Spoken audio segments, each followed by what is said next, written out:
જય શ્રી કૃષ્ણ. જીસેટના તમામ વિદ્યાર્થીઓને રાજપૂત આયુષના નમસ્કાર. મિત્રો, આપણે જીસેટની અંદર પેપર 1 જોતા છે. પેપર 1ની અંદર 5 યુનિટ આપણે કમ્પ્લીટ કર્યા. હવે આજે આપણે છઠ્ઠું યુનિટ સ્ટાર્ટ કરીએ, લોજિકલ રીઝનિંગ. આ લોજિકલ રીઝનિંગનો પાર્ટ 1 છે. લગભગ 3 પાર્ટની અંદર આપણે યુનિટ કમ્પ્લીટ કરશું. 3 કાં તો વધારેમાં વધારે થયા તો 4 પાર્ટ, બરાબર? 1 થી 1.5 કલાકના રહેશે, એનાથી વધારે મોટા રહેવાના નથી. અને જે લોકોને આ 10 યુનિટનું મટીરિયલ જોઈતું હોય તે મને આ નંબર પર મેસેજ કરજો 9081614937 અને 999ની અંદર તમને 10 યુનિટના મટીરિયલ મળી જશે પીડીએફ સ્વરૂપે, બરાબર? અને જો કોઈને એક જ યુનિટ જોઈતું હોય, કોઈ બી એક જ યુનિટમાં પ્રોબ્લેમ હોય તો તમને 149ની અંદર એ યુનિટનું મટીરિયલ મળી જશે, બરાબર? જે લોકો પેલા 10 યુનિટ વાળું કોમ્બો લેશે 999 રૂપિયાની અંદર, તે લોકોને હું 2018 થી લઈને 2025 સુધીના બધા પેપર આન્સર કી સાથે મોકલી દેવા, બરાબર? અને એક બીજી વસ્તુ, મારો એક ફ્રેન્ડ છે હેનિલ વિજયભાઈ પટેલ, મેં આગળ બી એની વિડીયોમાં વાત કરેલી. આ ચોથા યુનિટ સુધી છે ને મેં બધું હાથથી બનાવીને મટીરિયલ બનાવેલા છે, હાથથી જાતે લખીને. મારા ફ્રેન્ડે મને લેપટોપ આપ્યું છે, એનું પોતાનું પર્સનલ લેપટોપ, 3 થી 4 વર્ષ માટે, જ્યાર સુધી મારું પીએચડી કમ્પ્લીટ થાય ત્યાર સુધી, પૈસા વગર, બરાબર? આ દેખાય તો તે લેપટોપની અંદર મેં આ બધું ટાઈપિંગ કરેલું છે. એટલે આના પછી 5મા યુનિટ પછીથી છે ને બધા યુનિટ તમને આવી રીતના ટાઈપ કરેલા મળી જશે, બરાબર? એટલે વ્યવસ્થિત છે. તો જે લોકોએ લેવાની ઈચ્છા હોય તે લોકો લઈ શકે, તમારું નુકસાન થવાનું નથી, બરાબર? મારી ગેરંટી. ચાલો, તો આજનું આપણે જે યુનિટ સ્ટાર્ટ કરીએ એ યુનિટ પહેલા થોટ ઓફ ધ ડે અને આજનો કંઈક વિચારની વાત કરીએ. મારા પાસે બહુ બધા ઘણા લોકો એવા ટચમાં છે, સ્ટુડન્ટ બી છે, બરાબર? જો ફ્રેન્ડ્સ બી છે, બહુ ફેમિલી મેમ્બર્સ બી છે. એ લોકો છે ને વારંવાર એવી વાત કરતા હોય કે મારી લાઈફ બહુ સ્ટ્રગલવાળી છે, મારી લાઈફની અંદર પ્રોબ્લેમ્સ બહુ છે, બરાબર?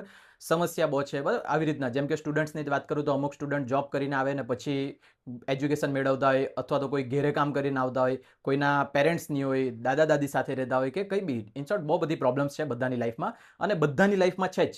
અને જો તમારી લાઈફમાં પ્રોબ્લેમ્સ છે ને તો પોતાને લકી માનો થોડું, બરાબર? કેમ કે જો તમે સામાન્ય રહેવાના છે ને તો સામાન્ય લોકો વધારે ગણતરીમાં નહીં આવી શકે. અને એક ઉદાહરણ છે, ફેમસ ઉદાહરણ, જો લગભગ તમે સાંભળેલું હોય. અહીંયા મારા પાસે છે આ કાગળ, જો ધારો કે આ કાગળ છે, બરાબર? આ કાગળની અંદર હજુ સુધી કંઈ થયું નથી, મતલબ ની લખ્યું ની એને ફોલ્ડ કર્યું કે કંઈ નથી કરેલું, બરાબર? આ એક સાદું સામાન્ય કાગળ છે. જો એ સામાન્ય કાગળને મેં ધારું તેવું બનાવવા ઈચ્છું ને તો એ અત્યારે બની શકે તેવું નથી, બરાબર? જેમ ઊભું કરવાની ટ્રાય કરું તેમ એ પાછું નમી જતું છે, બરાબર? પણ માની લો કે આ જ કાગળની ઉપર થોડીક સમસ્યા પડે, એને મેં ડૂચો વારી દેમ એમ કરીને, હા, એટલે કે આ જે બહુ બધી પ્રોબ્લેમ્સ આવી આ કાગળની ઉપર, એ પ્રોબ્લેમ્સથી જો એ જીતીને પાછો ઊભો થયો, મતલબ કે આ કાગળ પ્રોબ્લેમ્સથી બધી જીતી ગયો અને જીતીને જો પાછું ઊભું થાય તો એના પછી એ કાગળ સદ્ધર ઊભું રહી શકે. અને મતલબ બહુ ફેમસ ઉદાહરણ છે આ. મેં કદાચ સરખી રીતના પ્રેઝન્ટ નહીં કર્યું હોય તે છતાં જે મેં કહેવા માંગુ તે ખબર પડતી હશે, બરાબર? એટલે પ્રોબ્લેમ્સ જે આવે ને તમને મજબૂત બનાવવા માટે આવે. પહેલા જે તમે કમજોર હતા ને એ કમજોરીમાંથી ઉપર લાવવા માટે તમારી લાઈફની અંદર પ્રોબ્લેમ્સ આવે, એ ધ્યાન રાખજો. પણ આમાં મેં થોડુંક એડ કરવા માંગ્યા કે જે આ પ્રોબ્લેમ્સ આવે ને એ પ્રોબ્લેમ્સથી એટલા બધા અંદર ડૂબી નહીં જતા કે તમારી પથારી ફેરવાઈ જાય. અને હવે જો આ પથારી ફેરવાશે ને તો પાછું ઊભું થવા માટે છે ને તમારે કોઈકનો સહારો લેવા પડશે. અને જો એ તમારે કોઈકનો સહારો લેવા પડ્યો ને તો એ પોતાની છાપ તમારી ઉપર છોડી જશે. અને જો આ છાપ છૂટી જાય ને તે આખી લાઈફ ટાઈમ નીકળતી નથી, બરાબર? બહુ ઊંડાણતાવાળી વાત છે.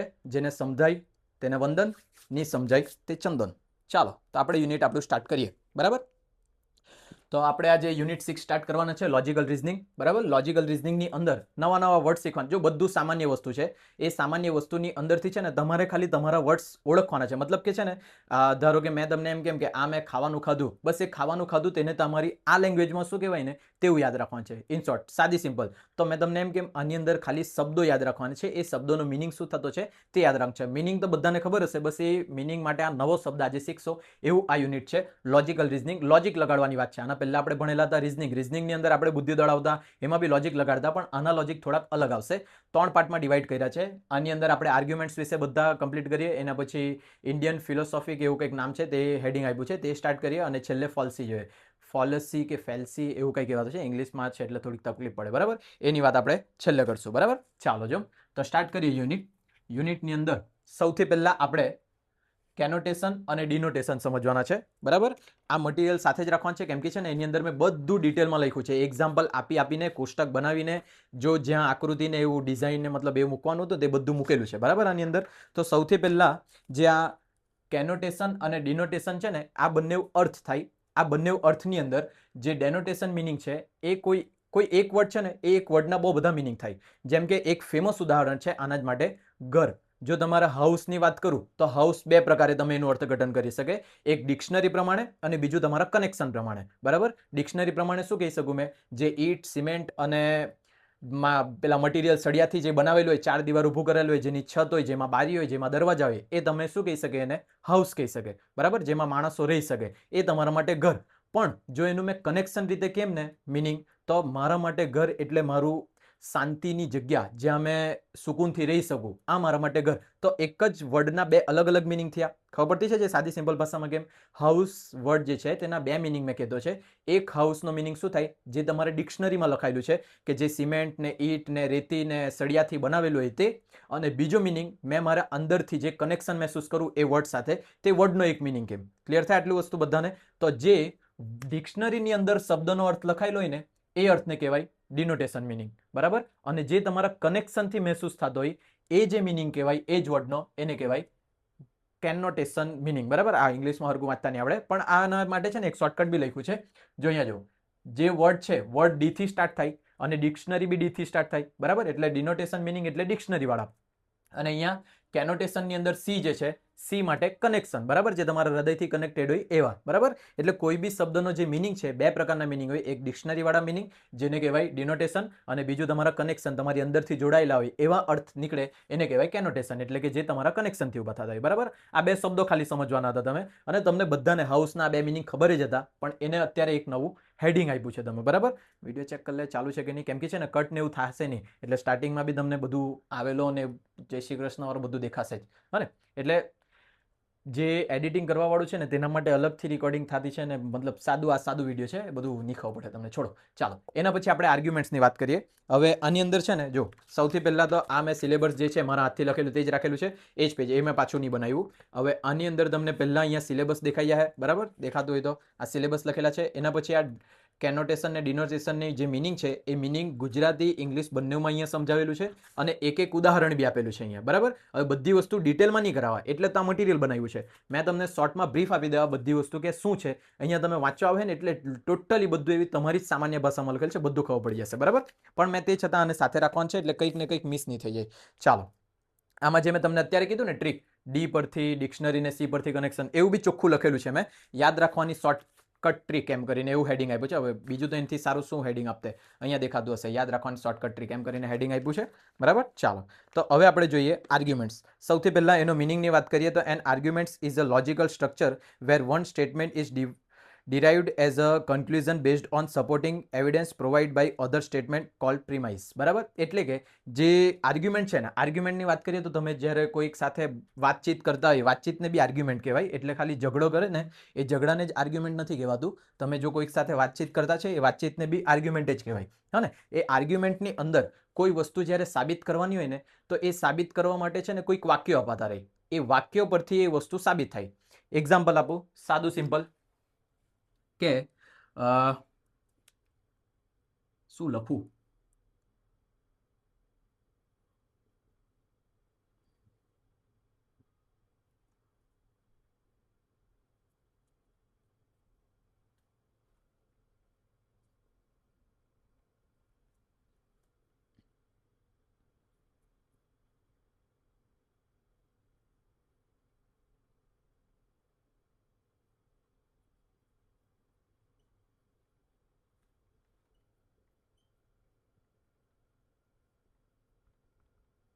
ચાલો જો આજે મેં એક વાક્ય લખ્યું, એ વાક્યની અંદર પેલું સેકન્ડ વાક્ય કેમ કમ્પ્લીટ નહીં કર્યું, મારું ઇંગ્લિશ થોડું વીક છે. એટલે જો મેં તમને એમ કેમ કે ઓલ બનાનાસ આર ફ્રૂટ, એટલે એનો મિનિંગ શું થાય, બધા કેળા એ ફળ છે, બરાબર.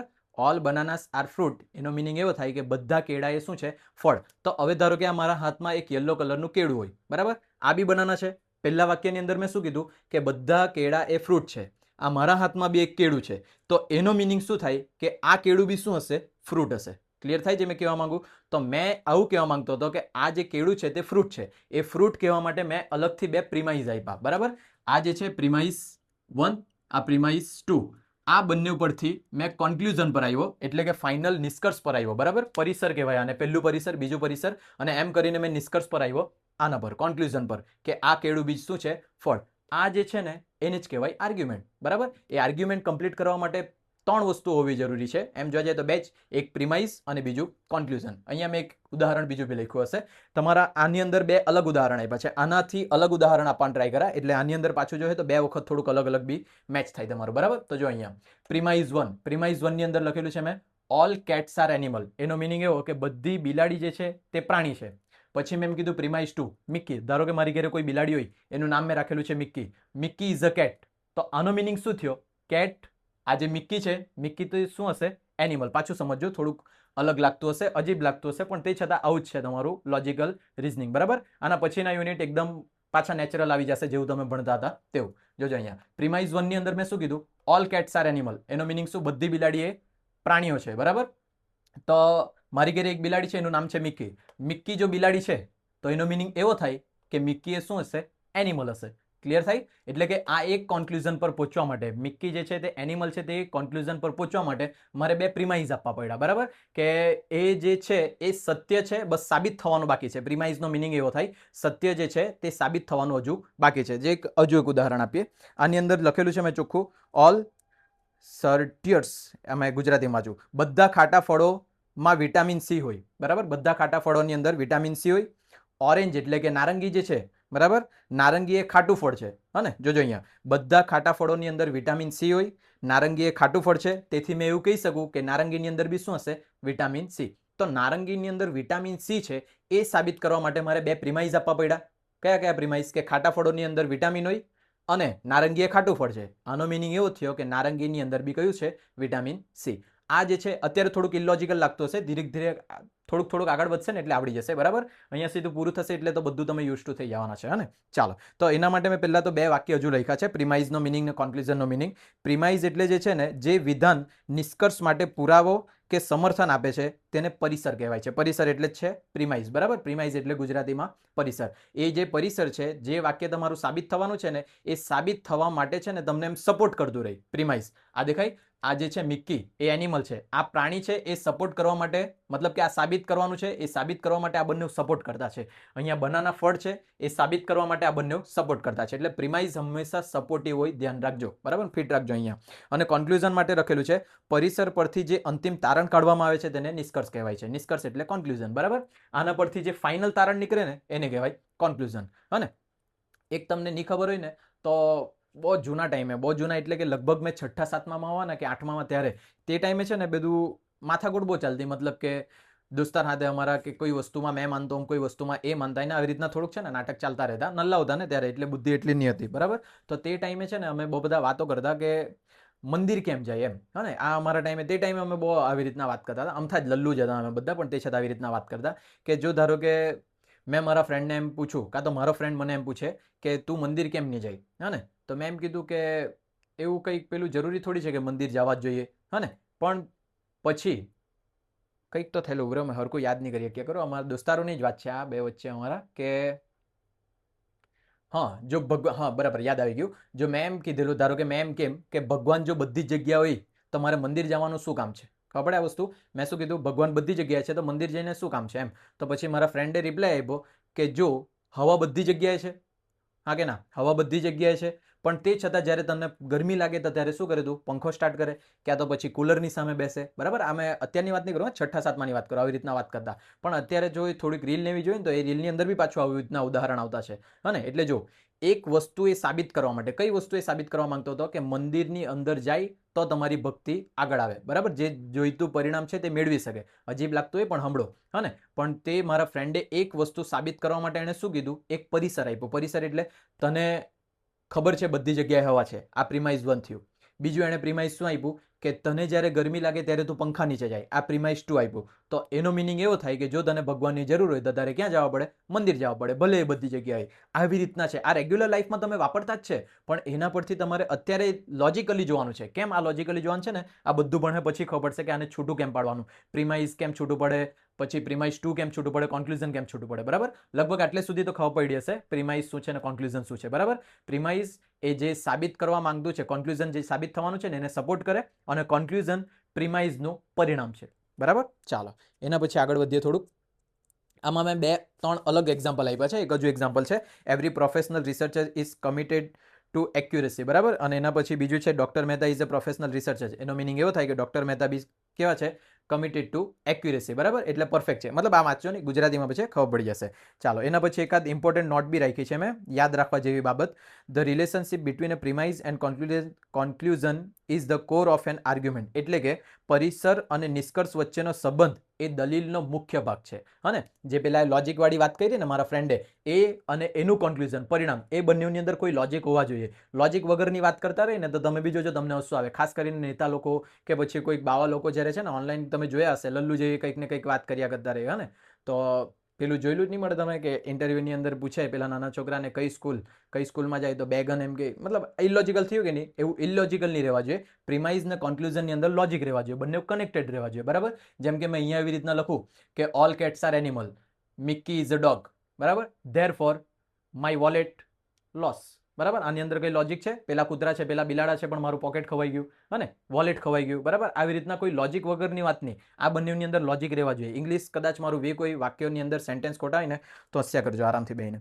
ચાલો, always remember the flow, પ્રિમાઇઝ, conclusion. હા, આ ફ્લો હંમેશા યાદ રાખજો. હંમેશા પહેલા પ્રિમાઇઝ આવશે, પછી જ કોન્ક્લુઝન આવશે, અને કોન્ક્લુઝન પહેલા આવે ને પછી પ્રિમાઇઝ આવે એવું નથી, બરાબર. એ ફ્લો યાદ રાખજો. એટલે જે ઇમ્પોર્ટન્ટ વસ્તુ છે ને તે મેં અહીંયા લખી જ રાખેલી છે ગુજરાતીની અંદર. તમે એક વખત વાંચશે ને એટલે બધું ક્લિયર થઈ જશે, બરાબર. ચાલો, એના પછી આપણે જોઈએ ટર્મ્સ ઇન આર્ગ્યુમેન્ટ, બરાબર. ટર્મ્સ ઇન આર્ગ્યુમેન્ટ રહી ગયું કે મારું? હા, ચાલો, આને થોડુંક હજુ ડિટેલમાં લખેલું છે મેં અહીંયા, પ્રિમાઇઝ ને કોન્ક્લુઝન. કેમ ડિટેલમાં લખ્યું છે ખબર? કેમ કે તમારા માટે આ પહેલી વખત છે એટલે, અને ફર્સ્ટ ટાઈમ આવે તો થોડુંક ડિટેલમાં વાંચી લેવાનું. અને તો દલીલના માટેના બે મુખ્ય ઘટક છે, એક પરિસર ને બીજું નિષ્કર્ષ. પરિસરની વાત કરીએ ને તો પરિસર એ એવું વિધાન છે જે દલીલ માટે પ્રારંભિક બિંદુ રજૂ કરે, જે તમારે દલીલ કરવાની છે ને એના માટે સ્ટાર્ટિંગનું પોઈન્ટ કરી આપે તમને. અને એના માટે એક ખાસ વસ્તુ યાદ રાખજો કે જે સાબિત ન થયું હોય તો પણ સાચું માનવામાં આવે. જેમ કે ઓલ કેટ્સ આર એનિમલ, સાબિત ક્યાં થયું છે? ખબર આ વસ્તુ, પણ સાચું માનવામાં આવે કે નહીં? અને એ જ વસ્તુ છે પ્રિમાઇઝ, જે છે પ્રિમાઇઝ એ સાબિત નથી થયું પણ એને સાચું માનવામાં આવે. અને કોન્ક્લુઝન માટે શું લખેલું છે મેં તે જોઈ લે. કોન્ક્લુઝન માટે કીધું છે નિષ્કર્ષ એ દલીલનું અંતિમ વિધાન છે જે પરિસરોમાંથી તારવવામાં આવે છે. તે એવી વાત છે તમે ઈચ્છો કે અન્ય લોકો તેને સાચું માને, બરાબર. અહીંયા જો કોન્ક્લુઝન એવી વસ્તુ છે કે જે પ્રિમાઇઝ પરથી સાબિત થયેલી હોય અને તમારી ઈચ્છા એવી હોય કે તમારા આ વાતને બધા એગ્રી કરે. ખબર પડે આ વસ્તુ? પ્રિમાઇઝ જે છે પ્રિમાઇઝની અંદર જે છે તે સાચું છે, બસ સાબિત નથી થયું, સાચું માનવામાં આવે. પણ આ જે છે જે કોન્ક્લુઝન આવ્યું તે તમે બધાને મનાવવા માંગે કે આ બધા મારું સાચું માને, બરાબર. વાંચજો એક કે બે વખત. આ ટોપિક નવા ટોપિક છે ને એટલે અજીબ લાગશે તમને, કદાચ એવું બી લાગી શકે કે મને ભણાવતા જ નહીં આવડે આ વસ્તુ, પણ આ ટોપિક જ એવા છે કે જે આવી રીતના જ ભણે, બરાબર. તમે 5 યુનિટ ભણ્યા હશે એટલે તમને ખબર તો પડે કે થિયરી, દાખલા બધું ગણાવતા આવડે જ મને. અને બીજી વસ્તુ કે એક હજુ ક્વેશ્ચન, એક ભૂમિ કરીને છોકરી છે મારા હાથે સ્કૂલમાં હતી, તો તેણે એકાદ ક્વેશ્ચન કયો 2023 કે 22ના એકાદ ક્વેશ્ચન એણે જોયું છે, લગભગ ખોટો છે. અને તો તે હવે વચ્ચે એડ તો નહીં કરી શકું મેં, તો એકાદ શોર્ટ્સ બનાવીને મૂકી લેવા, બરાબર. પેલો નાનો રીલ જેવું બને ને યુટ્યુબ પર, તે યુટ્યુબ પર બનાવીને શોર્ટ્સમાં મૂકી દેવા, એ જોઈ લેજો, બરાબર. જો કદાચ ખોટો નહીં કર્યો, તમે જો એક્ઝેક્ટ જોયું નહીં મળે, ટાઈમ જ નહીં મળ્યો મને. અને તો બીજું શું કહેતો હતો, લગભગ 200 થી 300 ક્વેશ્ચન કરાવ્યા છે મેં જે રિઝનિંગની અંદર, 7 કે 8 કે 9 લેક્ચર બનાવ્યા તેની અંદર. તો 200-300માંથી કદાચ 1 કે 2 ખોટા હોઈ શકે, બરાબર. મેં માની લેવા, એક્સેપ્ટ કરી લેવા, કદાચ ખોટા હશે જ. એક ખોટો તો તે મેં સુધારીને બતાવી દીધેલો બીજા જ વિડીયોની અંદર, બીજો બી એકાદ ખોટો છે. જો તમને કંઈક લાગે ને કે આ ખોટું હોય તો બિંદાસ મને મેસેજ કરજો, બરાબર. મેં કંઈ એવો ઈગોમાં લઈને ની મારું જાચું એવું કરવા વાળો નથી, હે ને. એટલે સાચું હશે તો આપણે સુધારી દઈશું, કેમ કે બીજા બધાનો બી સવાલ છે, હા ને. ચાલો આગળ. એના પછી આ વાત કરીએ આપણે ટર્મ્સ ઇન આર્ગ્યુમેન્ટ, બરાબર. 3 ટર્મ આવશે આર્ગ્યુમેન્ટની અંદર, માઇનર ટર્મ, મિડલ ટર્મ અને મેજર ટર્મ, બરાબર. ધ્યાન રાખજો, અહીંયા ઉપર જો બધા કોન્ક્લુઝન હોય ને, કોન્ક્લુઝનની અંદર જે પહેલા આવેલું હોય ને તે તમારું કહેવાય માઇનર ટર્મ. ખબર પડે? કોન્ક્લુઝનની અંદર જે પહેલા આવેલું હોય તે તમારું કહેવાય માઇનર ટર્મ, અને જે પછી આવેલું હોય તે તમારું કહેવાય મેજર ટર્મ. કયું ટર્મ કહેવાય? મેજર ટર્મ, બરાબર. ધ્યાન રાખજો, કોન્ક્લુઝનની અંદર જે પહેલા આવે તે તમારું માઇનર ટર્મ, કોન્ક્લુઝનની અંદર જે છેલ્લા આવે, પછી આવે, તે તમારા માટે કહેવાશે મેજર ટર્મ, બરાબર. માઇનર ને મેજર. માઇનર એટલે નાનું, નાનું હંમેશા પહેલા આવે, બરાબર. મેજર એટલે મોટું, મોટું હંમેશા પછી જાય. એવી રીતના કંઈ બી ગોખીને તમારી ઈચ્છા મુજબ ગોખી મૂકજો, બરાબર. પણ ધ્યાન રાખજો, કોન્ક્લુઝનની અંદર જે પહેલા આવે તે માઇનર ટર્મ. પેપરમાં ડાયરેક્ટ એમસીક્યુ આવી રીતના જ પૂછાઈ જતા છે, ને એટલે પહેલા આવે તે માઇનર અને છેલ્લા આવે તે મેજર, બરાબર.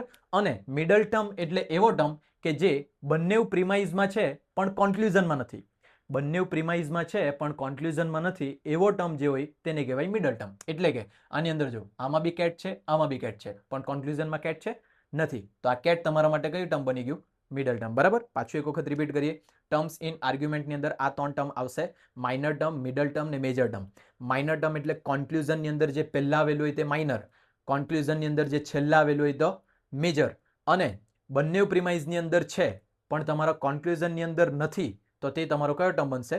Middle term. બરાબર. સામાન્ય વસ્તુ છે, સાદી વસ્તુ છે, ખબર પડશે બધાને. ચાલો જોઈ લે આમાં કંઈક લખેલું છે તો મેં અલગથી તો સબ્જેક્ટ. હા, બીજી એક વસ્તુ, જે આ માઇનર ટર્મ આવે ને મિક્કી, એ માઇનર ટર્મને કહેવાશે સબ્જેક્ટ. શું કહેવાશે? સબ્જેક્ટ. આવી રીતના લખતા નહીં આવડે મને. ચાલો, એને શું કહેવાશે? સબ્જેક્ટ. અને જે મેજર ટર્મ છે ને એને કહેવાશે પ્રિડિકેટ. બરાબર. સ્પેલિંગ ખોટી હોય તો વાંધો નહીં. Predicate, PREDICAT. બરાબર છે. ચાલો, અને પાછું એક વખત જોઈ લે. કોન્ક્લુઝનની અંદર જે પહેલા આવેલું હોય તે માઇનર ટર્મ, માઇનર ટર્મને કહેવાશે સબ્જેક્ટ. બરાબર. કોન્ક્લુઝનની અંદર જે છેલ્લા આવેલું હશે તેને કહેવાશે મેજર ટર્મ, મેજર ટર્મને કહેવાશે પ્રિડિકેટ. બરાબર. Subject, predicate. જે બંને પ્રિમાઇઝની અંદર હોય પણ કોન્ક્લુઝનની અંદર નહીં આવેલું હશે તેને કહેવાશે મિડલ ટર્મ. એનું કંઈ બીજું નામ નથી. ક્લિયર આટલું બધાને? બરાબર. આટલું ક્લિયર હોય તો જ આપણે આગળ વધાશે, નહીં તો પાછું રિવાઇન્ડ કરીને પાછો વિડીયો જોજો, નહીં તો તમારી પથારી ફેરવાઈ જાય. આની અંદર મેં લખ્યા છે ઉદાહરણ સાથે, મતલબ અહીંયા એક ઉદાહરણ આપ્યું છે. Major premise all artist are creative, Priya is a artist, therefore Priya is a creative. તો આની અંદરથી મેજર ટર્મ કયું છે, મિડલ ટર્મ કયું છે અને માઇનર ટર્મ કયું છે એ બધું તમને લખીને આપ્યું છે. બરાબર. તમે તમારા બી ઉદાહરણ બનાવજો, મને એવું લાગે તો મોકલજો, મેં તમને ચકાસી આપા કે બરાબર છે કે નથી. બરાબર. હવે એક થોડીક હજુ વસ્તુ અંદર જોઈએ. જે આ માઇનર ટર્મ થયું, માઇનર ટર્મ એટલે આ થયું મિક્કી માઇનર ટર્મ છે. હવે બે પ્રિમાઇઝ છે તમારા પાસે, પ્રિમાઇઝ 1 ને પ્રિમાઇઝ 2. તો જેની અંદર મિક્કી છે ને, આ પ્રિમાઇઝ 2 ની અંદર મિક્કી છે, તો આ જે મિક્કી વાળું પ્રિમાઇઝ છે ને એને કહેવાશે માઇનર પ્રિમાઇઝ. ખબર પડે? માઇનર ટર્મ જે પ્રિમાઇઝની અંદર હશે તે પ્રિમાઇઝને કહેવાશે માઇનર પ્રિમાઇઝ. ક્લિયર થતું છે? લોજિકલ રીઝનિંગ આવું જ છે. થોડુંક નહીં, બહુ મગજ દળવા પડશે. બરાબર. ચાલો, અને કદાચ છે ને કોઈકને આમાંથી ઘણા બધા વિડીયોમાં જોતા હશે ને તેમાં તો અમુકને તો એકદમ નોર્મલ લાગતું હશે કે આ 2 થી 5 વખત કેમ રિપીટ કર્યા કરું, કેમ કે મને ખબર છે કે આમાં 50% સ્ટુડન્ટને છે ને એક વખતમાં નહીં જ ગુસ્સે એટલે વારંવાર રિપીટ કર્યા કરવા પડતા છે. બરાબર. ચાલો, તો પાછું જોઈ લે એક વખત. કન્ક્લુઝનની અંદર પહેલા આવે તે માઇનર.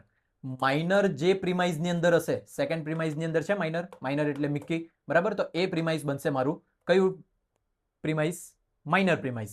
અને કન્ક્લુઝનની અંદર જે છેલ્લા આવે તે કહેવાય મેજર ટર્મ. જે મેજર ટર્મ છે જે પ્રિમાઇઝની અંદર હશે, આ ફર્સ્ટ પ્રિમાઇઝની અંદર મેજર ટર્મ છે. બરાબર. એનિમલ. એનો મિનિંગ એવો થાય કે આ પ્રિમાઇઝ 1 ને કયું પ્રિમાઇઝ કહેવાશે? મેજર પ્રિમાઇઝ. ક્લિયર આટલું બધાને? બરાબર. એક ઉદાહરણ આ બાજુ લખીએ એટલે પેલા એકમાંથી નહીં ખબર પડતી હોય તો આ બીજું બી ખબર પડે તમને. ચાલો, મેં અહીંયા લખું premise 1, all mens are smart. Premise 2, Ayush is a man. તો કન્ક્લુઝન, આયુષ ઇઝ સ્માર્ટ. બરાબર. આવી રીતના છે. ધારો કે બે પ્રિમાઇઝ છે ને એનું એક કન્ક્લુઝન છે. બરાબર. પ્રિમાઇઝ જે છે એ તમારું સત્ય સાચું છે નહીં, મતલબ એને માનવામાં આવે કે એ સાચું હશે. બરાબર. સાચું છે કે નહીં તે સાબિત નહીં થયું પણ એને સાચું માનવામાં આવે. પણ કન્ક્લુઝન જે છે તે તમે ઈચ્છે કે સામેવાળો એને સાચું માને. બરાબર. આ કન્ક્લુઝન લાવવા માટે તમે પ્રિમાઇઝ રજૂ કરે આને સાબિત કરવા માટે. હા ને? ચાલો, તો આની અંદર સૌથી પહેલા ચેક કેમાં કરવાનું ખબર? કન્ક્લુઝનમાં જ ચેક કરવાનું. પ્રિમાઇઝથી કોઈ દિવસ ચેક નહીં થાય. હા ને? કન્ક્લુઝનની અંદર ચેક કરવાનું. જે ફર્સ્ટ હશે, આ બધાની અંદર જે ફર્સ્ટ વર્ડ આવેલો હશે ને કન્ક્લુઝનની અંદર તે તમારો કહેવાશે માઇનર ટર્મ. શું કહેવાશે? Minor term. અને આ જે માઇનર ટર્મ છે જે પ્રિમાઇઝની અંદર હશે એ પ્રિમાઇઝને કહેવાશે માઇનર પ્રિમાઇઝ. ક્લિયર આટલું બધાને? અને કન્ક્લુઝનની અંદર જે પછીનો વર્ડ હશે, છેલ્લો વર્ડ, એ તમારો કહેવાશે મેજર ટર્મ. અને મેજર ટર્મ જે પ્રિમાઇઝની અંદર હશે એ પ્રિમાઇઝ તમારો કહેવાશે મેજર પ્રિમાઇઝ. બરાબર. અને આ જે બંને વર્ડ આવ્યા આયુષ ને સ્માર્ટ, એવો એક હજુ વર્ડ હશે જે પ્રિમાઇઝ 1 માં બી હશે ને પ્રિમાઇઝ 2 માં બી હશે પણ તે કન્ક્લુઝનમાં નહીં હશે. જેમ કે આ દેખાય મેન અને મેન. બરાબર.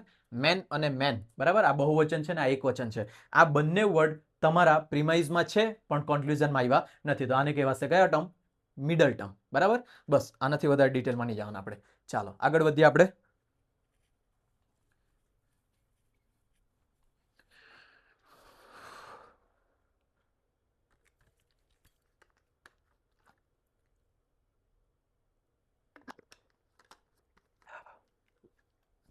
આની અંદર જોઈ લે એમ કંઈ એક્સ્ટ્રા લખ્યું છે મેં? મેજર પ્રિમાઇઝ રૂલ, લોજિકલ ફ્લો, મુખ્ય પરિસર જેમાં મુખ્ય પદ હોય તેને હંમેશા પહેલાં લખવું જોઈએ. ઓકે ઓકે, કંઈ વાંધો નહીં, બરાબર, નોર્મલ જ છે, જે મેં સમજાવ્યું તેવું જ છે. ચાલો, એના પછી આપણે જોઈએ ફોર્મ્સ ઓફ આર્ગ્યુમેન્ટ. આર્ગ્યુમેન્ટના 3 ફોર્મ છે, એક ડિડક્ટિવ, બીજું ઇન્ડક્ટિવ અને ત્રીજું એબડક્ટિવ. બરાબર, આ 3 માંથી આ 2 છે ને આપણે લગભગ યુનિટ 1 ને યુનિટ 2 બંનેની અંદર જોયેલું, ડિડક્ટિવ ને ઇન્ડક્ટિવ. બરાબર, ડીજીપી જનરલ ટુ પર્ટિક્યુલર, યાદ હોય તો ડીજીપી જનરલ ટુ પર્ટિક્યુલર અને આઈપીજી પર્ટિક્યુલર ટુ જનરલ, એ જ છે સેમ વસ્તુ અહીંયા. અને એડજેક્ટિવની અંદર તમારે અંદાજો લગાડવાનો હોય. બરાબર, ચાલો, આ ડિડક્ટિવની અંદર કેવું છે, જનરલ ટુ પર્ટિક્યુલર. બરાબર, અહીંયા જોજો ડીજીપી, ડિડક્ટિવની અંદર જનરલ ટુ પર્ટિક્યુલર જાય. જનરલ ટુ પર્ટિક્યુલર એટલે સૌથી પહેલા મેં અહીંયા લખું all men are smart.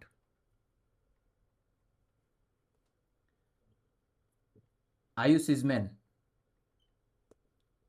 therefore Ayush is smart. બરાબર, અહીંયા જો પહેલા તો જનરલ એટલે ઓલ મેનની વાત કરી, કોઈ એક માણસની વાત નહીં કરી, બધા માણસની વાત કરી. બરાબર, બધા માણસની વાત કરી ને પછી કોઈ એક માણસ પર ગયા. ક્લિયર ખબર પડે? જનરલ એટલે કે એક પહેલા સામાન્ય રૂલનો અપ્લાય કર્યો, એ સામાન્ય રૂલ પરથી પછી એક સિંગલ રૂલ પર ગયા. બરાબર, સિંગલ પરિણામ પર ગયા. તો આ જ્યારે પ્રકારનું આવી રીતના પ્રિમાઇઝ 1 ને પ્રિમાઇઝ 2 ને કોન્ક્લુઝન આપેલું હોય, આવી રીતના જ્યારે અરેન્જમેન્ટ હશે વાક્યનું, તો તે વાક્યને કયું ફોર્મ કહેવાશે? Deductive form. બરાબર, ખબર પડે? જનરલ ટુ પર્ટિક્યુલર જાય, બધી સામાન્ય બાબત પરથી કોઈ એક સિંગલ બાબત પર જાય. તો આનાથી ઊંધું, કોઈ એક સિંગલ બાબત પરથી જનરલ રૂલ પર જશે. બરાબર, કોઈ એક સિંગલ બાબત પરથી જનરલ રૂલ પર જાય. જો જેવી રીતના મેં એમ કેમ કે મંડે સ્કૂલ ચાલુ છે. બરાબર, ગુજરાતીમાં લખી દેતો છે. બરાબર, મંડે સ્કૂલ ચાલુ છે, આજે મંડે છે, આજે સ્કૂલ ચાલુ છે. બરાબર, પછી ધારો કે એના પછી એવી રીતના આગળ લખીએ ટ્યુસડે કરતા અહીંયા મેં લખું સન્ડે સ્કૂલ રજા છે. કોઈક સારું ઉદાહરણ, આ સારું ઉદાહરણ નહીં મળે, હજુ કોઈ ખારું આની અંદર લખેલું છે. મેં ડિડક્ટિવ લખ્યું, એના પછી આપણે ઇન્ડક્ટિવ જોતા છે. હા, એક જ પ્રિમાઇઝની અંદર થઈ જશે. અહીંયા જોજો, સન્ડે સ્કૂલ રજા છે. બરાબર, આજે મેં સન્ડે સ્કૂલમાં ગયો, સ્કૂલની અંદર રજા હતી, એનો મિનિંગ એવો મને ખબર પડ્યો. એના પરથી મેં ખબર પડ્યું નહીં, એના પરથી મેં નક્કી કર્યું કે દર સન્ડે શું હશે? સ્કૂલની અંદર રજા હશે. એવરી સન્ડે રજા હશે. બરાબર, પાછું સમજો, ગૂંચવાડો જેવો થયેલો હોય તો. જો ધારો કે એક પ્રિમાઇઝ કોઈ પર્ટિક્યુલર વસ્તુ કહી કે આજે સન્ડે છે અને આજે સન્ડેના દિવસે સ્કૂલની અંદર રજા છે, તો એના પરથી મેં કોન્ક્લુઝન પર આવ્યો કે બધા સન્ડેના દિવસે રજા હશે. બરાબર, ઉદાહરણ સેટ કરવાનું છે ને એના માટે, બાકી આનાથી હારા ઉદાહરણ અત્યારે તરત નહીં આવ્યા કરે મારા મગજમાં. બરાબર, એટલે કે જે સન્ડે રજા છે એ પર્ટિક્યુલર વસ્તુ છે, એક દિવસની વાત કરતા છે. હા, એના પરથી તમે જનરલ રૂલ પર ગયા. જનરલ રૂલ એટલે કે દર સન્ડે રજા હશે. હા, તો જ્યારે તમે પર્ટિક્યુલર પરથી જનરલ રૂલ પર જાય તેને શું કહેવાય? ઇન્ડક્ટિવ. ડિડક્ટિવની અંદર શું? જનરલ પરથી પર્ટિક્યુલર પર જાય. બરાબર, એના માટે પાછા બોટમ અપ ને ટોપ ડાઉન બી યાદ રાખજો. આના માટે કહેવાય ટોપ ડાઉન અને આ કહેવાય તમારું બોટમ અપ. એટલે કે ડિડક્ટિવ હોય ને તો હંમેશા ઉપરથી નીચેના દિશામાં જવાય, ટોપથી ડાઉનમાં જવાય. અને જ્યારે ઇન્ડક્ટિવ હોય ને ત્યારે બોટમ અપ એટલે કે નીચેથી ઉપર જવાય. બરાબર, યાદ રાખજો. અને છેલ્લું છે એબડક્ટિવ. એબડક્ટિવની અંદર છે ને તમે અંદાજો લગાડે. બરાબર, કંઈક ધારો કે એક એક્ઝામ્પલ આપું કે તમે અત્યારે આ બધું બંધ છે. બરાબર, બંધ થયું, મેં ખોલ્યું, વિડીયો પતી ગયો, ખોલ્યો ને બહાર નીકળ્યો ત્યારે નીચે જોયું તો જમીન બધી ભીનાયેલી છે અને બાલ્કની બી આખી ભીનાયેલી છે મારી. બરાબર, બારી પર આખું પાણી છે. તો એના પરથી મેં અંદાજો લગાડા કે કદાચ વરસાદ પડ્યો હશે. ખબર આ વસ્તુ? અને તો જે અંદાજો લગાડવાની વાત આવે ને, એ અંદાજો લગાડવાની વાત શેની અંદર આવે? એબડક્ટિવની અંદર. બરાબર, તો આ એમસીક્યુમાં કેવી રીતના પૂછાશે? ધારો કે એમસીક્યુની અંદર છે ને આવી લખીને આપશે 3 વાક્ય, 2 પ્રિમાઇઝ ને 1 કોન્ક્લુઝન. તમારે નીચે સાબિત કરી આપવાનું કે એ ડિડક્ટિવ છે, ઇન્ડક્ટિવ છે કે એબડક્ટિવ છે. બરાબર, જો તમારે ચેક કરવાનું કે એની અંદર બધું જનરલ ટુ પર્ટિક્યુલર જતું છે કે પર્ટિક્યુલર ટુ જનરલ જતું છે કે પછી અંદાજો લગાડતા છે, આ 3માંથી તમારે નક્કી કરીને પછી આપવાનું કે આ ડિડક્ટિવ છે, ઇન્ડક્ટિવ છે કે એબડક્ટિવ છે. બરાબર, આની અંદર ધારો કે લખેલું હશે ને, મતલબ કે આ જે ભણ્યા ને આપણે, તમને આવી રીતના પ્રિમાઇઝ 1 પ્રિમાઇઝ 2 ને કોન્ક્લુઝન આપેલું હશે અને તમને નીચે કહી દેશે કે આમાંથી માઇનર ટર્મ, મિડલ ટર્મ ને મેજર ટર્મ કયું, માઇનર પ્રિમાઇઝ કયું કે પછી મેજર પ્રિમાઇઝ કયું. બરાબર, આવી રીતના તમારા ડાયરેક્ટ સવાલ પૂછાતા છે. ચાલો, અહીંયા સુધી પતે. એના પછી જોઈએ સ્ટ્રક્ચર ઓફ કેટેગરીકલ પ્રોપોઝિશન. બરાબર, આની અંદર ઇંગ્લિશ થોડું કાચું છે, કીધું જ છે મેં. એની અંદર કમ્પોનેન્ટ્સ જોઈએ એટલે કે ઘટકોની વાત કરીએ તો ટોટલ 4 પ્રકારના ઘટક આવશે. એક સબ્જેક્ટ ટર્મ એટલે કે પાછું અહીંયા જો તે બાજુ છે કે અહીંયા ઉપર આયુષ ઇઝ સ્માર્ટ લખ્યું છે. આયુષ માઇનર ટર્મ તો કહેવાશે, પણ એ માઇનર ટર્મને જ શું કહેવાય પાછું? Subject term. બરાબર? હા ને, આ માઇનર ટર્મને જ કહેવાય સબ્જેક્ટ. અને મેજર ટર્મ હોય એ મેજર ટર્મને જ શું કહેવાશે? પ્રિડિકેટ. બરાબર? આ બી યાદ રાખવા પડશે બધાએ. Minor term subject, major term predicate. તો અહીંયા જો સબ્જેક્ટ ટર્મ એટલે કયો ટર્મ? માઇનર ટર્મ, જે મેં તમને આગળ જ કહી દીધું. બરાબર? અહીંયા કહેવાનું હતું પણ ચાલે, આગળ જ કહી દીધું છે. પછી પ્રિડિકેટ ટર્મ એટલે કયો ટર્મ? Major term. એના પછી આવે કોપુલા. બરાબર? કપુલા કાંઈ વંચાય તે નહીં ખબર. એ કોપુલા વંચાય ને વર્ડ પાછા આવા જ યાદ રાખવા પડે. હા, ગુજરાતીમાં તમે યાદ રાખવા જાય ને અનુભાષાંતર ગુજરાતીમાં, તો એ લોકો ગુજરાતીમાં સવાલમાં બી કોઈ વખત સેમ ટુ સેમ જ લખી આપે. એટલે જ મેં કીધું છે કે પેપર પહેલા સોલ્વ કરજો ને પછી આ બધા લેક્ચર જોજો. અને એમ ટ્રાયલ માટે બધા પેપર સોલ્વ કરો એટલે તમારા મગજમાં ઘૂસે કે કેવા પ્રકારનું પૂછાતું છે. અને તમારા પર વિશ્વાસ થાય કે ઇંગ્લિશવાળા વર્ડ યાદ રાખવા પડે તમારે. કોપુલા એટલે કે છે ને આ બધા વાક્યની અંદર આ દેખાય ઇઝ, આર, આ જે બધું વપરાયેલું હોય ને એને કહેવાય કોપુલા. બરાબર? ઇઝ, આર, વોઝ, વેર, આવી રીતના જે ગ્રામરના ટર્મ્સ વપરાયેલા છે ને એને શું કહેવાશે? કોપુલા. અને છેલ્લું છે ક્વોન્ટિફાયર. ક્વોન્ટિફાયર એટલે મેં આવું બોલું ને, ઓલ મેન્સ આર સ્માર્ટ. બરાબર? તો ઓલ વર્ડ વાપર્યો, ઓલ મારા માટે કહેવાશે ક્વોન્ટિફાયર. ક્વોન્ટિફાયર એટલે છે ને જે ક્વોન્ટિટી બતાવતું હોય કે કેટલી સંખ્યામાં છે. પછી મેં આવું લખું, ધારો કે સમ mens are smart. Sum mens R એટલે સમ એ બી તમારી ક્વોન્ટિટી બતાવે, થોડાક જ મેન સ્માર્ટ છે. પછી જો ધારો કે મેં એવું લખું, નો વુમેન્સ આર સ્માર્ટ. હા ને, નો વુમેન્સ આર સ્માર્ટ એટલે કે કોઈ બી છોકરી સ્માર્ટ નહીં હોય. નો એ શું બતાવે? ક્વોન્ટિટી, ઝીરો જ બતાવે પણ તે છતાં ક્વોન્ટિટી બતાવે. અને some womens are not smart. Some womens are not smart એટલે કે સમ નોટ આવ્યું, એ સમ નોટ બી શું બતાવે? તમારું ક્વોન્ટિટી બતાવે. બરાબર? તો જેટલા બી ક્વોન્ટિટી બતાવતા વર્ડ છે ને, ઓલ, નો, સમ ને સમ નોટ, ચારે જ વર્ડ આવશે, એના સિવાય બીજો કોઈ નહીં આવે. ઓલ, નો, સમ અને સમ નોટ, આ ચારે ચાર ક્વોન્ટિટી બતાવે. એટલે ક્વોન્ટિટી બતાવતા જે વર્ડ છે તેને કહેવાશે ક્વોન્ટિફાયર. બરાબર? તો આ વાક્યની અંદર આપણા માટે ઓલ છે ક્વોન્ટિફાયર. જો મેં બીજું વાક્ય કીધું નો મેન્સ આર સ્માર્ટ, તો એ તમારા નો વુમેન્સ આર સ્માર્ટ. બરાબર? મેન તો બધા સ્માર્ટ જ હોય. નો વુમેન્સ આર સ્માર્ટ, તો નો શું હશે? તમારું ક્વોન્ટિફાયર. સમ, નોટ અને સમ, આ બધા શું કહેવાશે? ક્વોન્ટિફાયર. બરાબર? એટલે ચાર ઘટક જોયા આપણે, કોમ્પોનેન્ટ્સ જોયા. Structure of categorical proposition. બરાબર? થોડું કાચું લીંબુ છે મેં, હા ને, ગુજરાતી વાંચી લેજો, બધું લખ્યું છે. સબ્જેક્ટની અંદર માઇનર ટર્મને સબ્જેક્ટ કહેવાશે. પ્રિડિકેટ એટલે મેજર ટર્મને પ્રિડિકેટ કહેવાશે. કોપુલા એટલે કે ઇઝ, એમ, આર, એવી રીતના જે બધા વર્ડ વાપરેલા હોય તે. અને ક્વોન્ટિફાયર એટલે ઓલ, નો, સમ ને સમ નોટ. બરાબર? ચાલો, એના પછી આપણે એક્ઝામ્પલ જોઈ લઈએ થોડાક, અને એના પરથી તમારે યુનિવર્સલ અને પર્ટિક્યુલર અને અફર્મેટિવ અને નેગેટિવ આ ચાર વર્ડ શીખવાના છે. બરાબર? ચાલો, જો થોડુંક રિવાઇઝ બી કરી લે. નવું ટોપિક છે, અજીબ ટોપિક છે. બરાબર? મને બી ભણાવતા એવું થયા કરતું છે કે મેં બહુ હું બોલ્યા કરું ને હું કયા કરું. બરાબર? પણ આવું જ છે તમારું ટોપિક, અને જીસેટ ક્વોલિફાય કરવાના હોય તો આ ટોપિક બી શીખવું જ પડશે. બરાબર? એક હજુ ઉદાહરણ, એ જ સેમ ઉદાહરણ પાછું લખું મેં, હા ને, પણ આ વખતે થોડુંક અલગ લખીએ. નો, છોડ દેવા લે, કોઈ છોકરીની ઇજ્જત નહીં ઉતારવાની. All men are smart. Ayush is man. Therefore, Ayush is smart. બરાબર? ચાલો, હવે આની અંદરથી આપણે પાછું રિવાઇઝ કરી લે. રિવાઇઝ કરીએ તો જે મેં આયુષ લખેલું છે, બરાબર, આ આયુષ લખ્યું છે એ મારા માટે કયો ટર્મ? Minor term. માઇનર ટર્મને જ શું કહેવાય? સબ્જેક્ટ. બરાબર? આ મારા માટે માઇનર ટર્મને જ શું કહેવાય? સબ્જેક્ટ. બરાબર? અને માઇનર ટર્મ જે પ્રિમાઇઝની અંદર હોય એ પ્રિમાઇઝને કયું પ્રિમાઇઝ કહેવાશે? માઇનર પ્રિમાઇઝ. ક્લિયર? આટલું સીધું પહેલા બધાને. બરાબર? ચાલો, એના પછી બીજો વર્ડ છેલ્લે આવેલો હશે તે સ્માર્ટ, એને કહેવાશે મેજર ટર્મ. શું કહેવાશે? Major term. અને મેજર ટર્મને જ કહેવાશે પ્રિડિકેટ. શું કહેવાશે? પ્રિડિકેટ. બરાબર? Minor, subject, predicate, major. બરાબર? અને જે મેજર વર્ડ છે જે પ્રિમાઇઝની અંદર હશે તે પ્રિમાઇઝને કહેવાશે મેજર પ્રિમાઇઝ. બરાબર? અને બંને પ્રિમાઇઝની અંદર કોઈ એવો વર્ડ હશે જે તમારા કોન્ક્લુઝનની અંદર નહીં હશે, એટલે કે આ મેન અને આ બાજુ મેન, આને કહેવાશે મિડલ ટર્મ. શું કહેવાશે? આને મિડલ ટર્મ. બરાબર? આટલે સુધી નોર્મલ શીખા આપણે. બરાબર? આ બધું આવી ગયું. એના પછી ડિડક્ટિવ ને ઇન્ડક્ટિવ ને એબડક્ટિવ એ તો નોર્મલ આવડી જશે તમને. આની વાત કરીએ કોમ્પોનેન્ટ્સની અંદર. આયુષ સબ્જેક્ટ, સ્માર્ટ પ્રિડિકેટ, આ ઇઝ ને આર ને ઇઝ આ બધા દેખાય, ધેરફોર એ બધા શું કહેવાશે? તમારા કોપુલા. અને આ જે ઓલ લખ્યું છે, ઓલની જગ્યાએ મેં બીજું બી લખી શકું, નો વુમેન્સ આર સ્માર્ટ, બરાબર. Some mens are smart, some womens are not smart, બરાબર. આવી રીતના સમ નોટ, આવી રીતના બી મેં વાક્ય બનાવી શકું, બરાબર. આ જે બધા છે એ બધા તમારા કેવા છે ક્વોન્ટિફાયર. હવે મારે 4 વર્ડ શીખવાના છે. જોજો અહીંયા, યુનિવર્સલ, પર્ટિક્યુલર અને અફર્મેટિવ અને નેગેટિવ.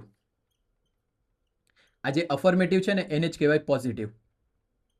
હા ને, ચાલો જોઈ લો બધા. જેમાં યુનિવર્સલ, યુનિવર્સલ એટલે બધાનો સમાવેશ થાય. બધાનો એટલે આ ઓલ છે, ઓલ મેન્સ આર સ્માર્ટ, આ ઓલની અંદર બધાનો સમાવેશ થયો, બરાબર. બધાનો સમાવેશ થાય તે કહેવાય તમારું યુનિવર્સલ. એટલે અહીંયા મેં લખી દેમ ઓલ. અને અહીંયા જો નો લખેલું છે, નો વુમેન્સ આર સ્માર્ટ, એટલે નો ની અંદર બી બધાનો સમાવેશ થયો. એક બી વુમેન સ્માર્ટ નથી, એટલે એમાં બી બધાનો સમાવેશ થયો. એટલે નો બી શું આવશે? યુનિવર્સલની અંદર, બરાબર.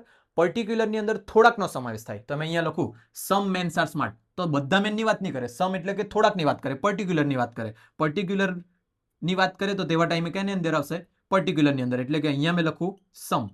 એના પછી મેં લખ્યું છે સમ વુમેન્સ આર નોટ સ્માર્ટ, તો એમાં બધી વુમેનની વાત નહીં કરે, સમની વાત કરે, થોડીકની વાત કરે. તો થોડીકની વાત કરે એટલે પર્ટિક્યુલરની અંદર આવે સમ નોટ, બરાબર. મારા હિસાબે તો ક્લિયર થતું હશે બધાને, બરાબર. રિવ્યુ નહીં મળે ત્યાં સુધી મેં નહીં કહી શકું કે બધું ક્લિયર ખબર પડતું છે કે નહીં. અને તો યુનિવર્સલ એટલે કે જેની અંદર બધાનો સમાવેશ કરે. તો બે જ વાક્યની અંદર બધાનો સમાવેશ કરી શકે. બે જ ક્વોન્ટિફાયરની અંદર ઓલ અને નો આવશે ને તો એ તમારું યુનિવર્સલ, ને સમ નોટ આવશે તો તે કયું કહેવાશે? પર્ટિક્યુલર. હવે આપણે જઈએ અફર્મેટિવ એટલે કે પોઝિટિવની અંદર ને નેગેટિવની અંદર, બરાબર. Affirmative, positive. પોઝિટિવ એટલે આ કહેવાય, જો ઓલ આવ્યું, ઓલ એટલે કે બધાનો સમાવેશ થાય, તો એ ઓલ તમારા માટે કહેવાશે અફર્મેટિવ એટલે કે પોઝિટિવ. પણ જો નો એમ કે, નો એટલે નેગેટિવ બાજુ દિશા કરે, નેગેટિવ બાજુ દિશા કરે એટલે આની અંદર આવશે નો એટલે નેગેટિવની અંદર, બરાબર. પછી સમ મેન્સ આર સ્માર્ટ, થોડાક મેન સ્માર્ટ છે એટલે પોઝિટિવની અંદર આવ્યું એટલે આની અંદર આવે સમ. અને સમ નોટ, થોડીક છોકરીઓ હોશિયાર નથી, નથી એટલે નેગેટિવની અંદર જાય, નેગેટિવની અંદર જાય એટલે નેગેટિવમાં લખવાનું સમ નોટ, બરાબર.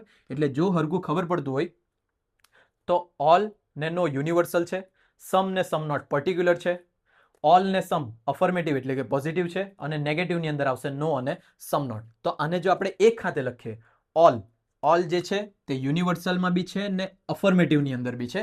તો આ જે ઓલ વાળા વાક્ય છે ને, ઓલ વાળા વાક્ય એને કહેવાશે યુનિવર્સલ અફર્મેટિવ. શું કહેવાશે? Universal affirmative, universal positive. પછી આ જો નો યુનિવર્સલમાં છે પણ નેગેટિવની અંદર જાય, બરાબર. નો યુનિવર્સલમાં છે પણ નેગેટિવની અંદર જાય એટલે નો ને કહેવાશે યુનિવર્સલ નેગેટિવ. શું કહેવાશે? Universal negative. એના પછી સમજો, સમ પર્ટિક્યુલરમાં છે અને અફર્મેટિવમાં છે, તો સમને કહેવાશે particular affirmative, particular affirmative. Some not be પર્ટિક્યુલરમાં છે પણ સમ નોટ નેગેટિવમાં છે એટલે સમ નોટ કહેવાશે પર્ટિક્યુલર નેગેટિવ. આવી રીતના છે આ. તો એવી રીતના મેં અહીંયા લખ્યા છે, પણ અહીંયા હજુ એક વસ્તુ શીખવાનું તે ધ્યાન રાખો. દમ નીકળી જવાનું બધું હિકાડતા.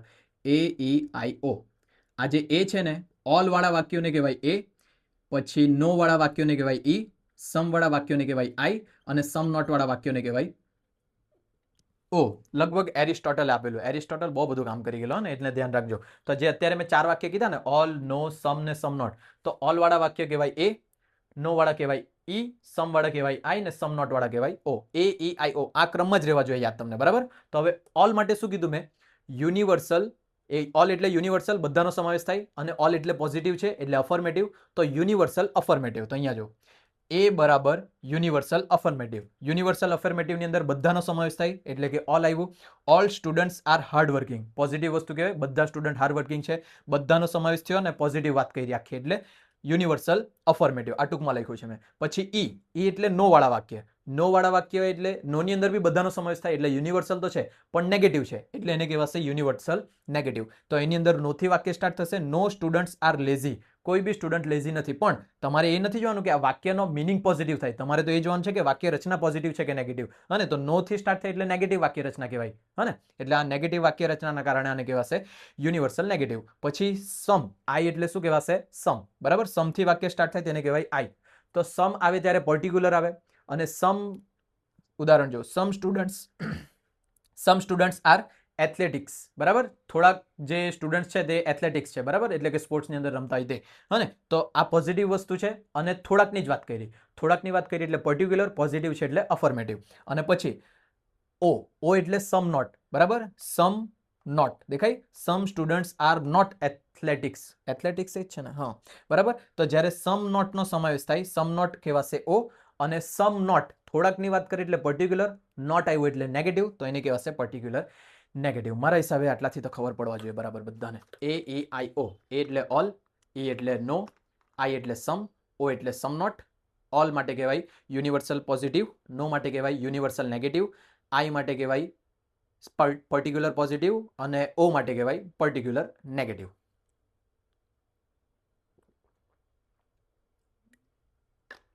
જો મારા જેવા ડોબાને યાદ રહી જતું હોય તો તમારા જેવા હોશિયાર તો એમ જ યાદ કરી લે.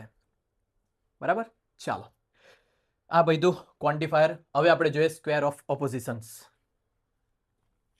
બરાબર, ચાલો જો સ્ક્વેર ઓફ ઓપોઝિશન્સ જ્યારે બી તમે ડ્રો કરે ને, અહીંયા લખેલું જ છે પણ અહીંયા મેં પાછું બનાવજો. અહીંયા હંમેશા એ થી સ્ટાર્ટ કરજો.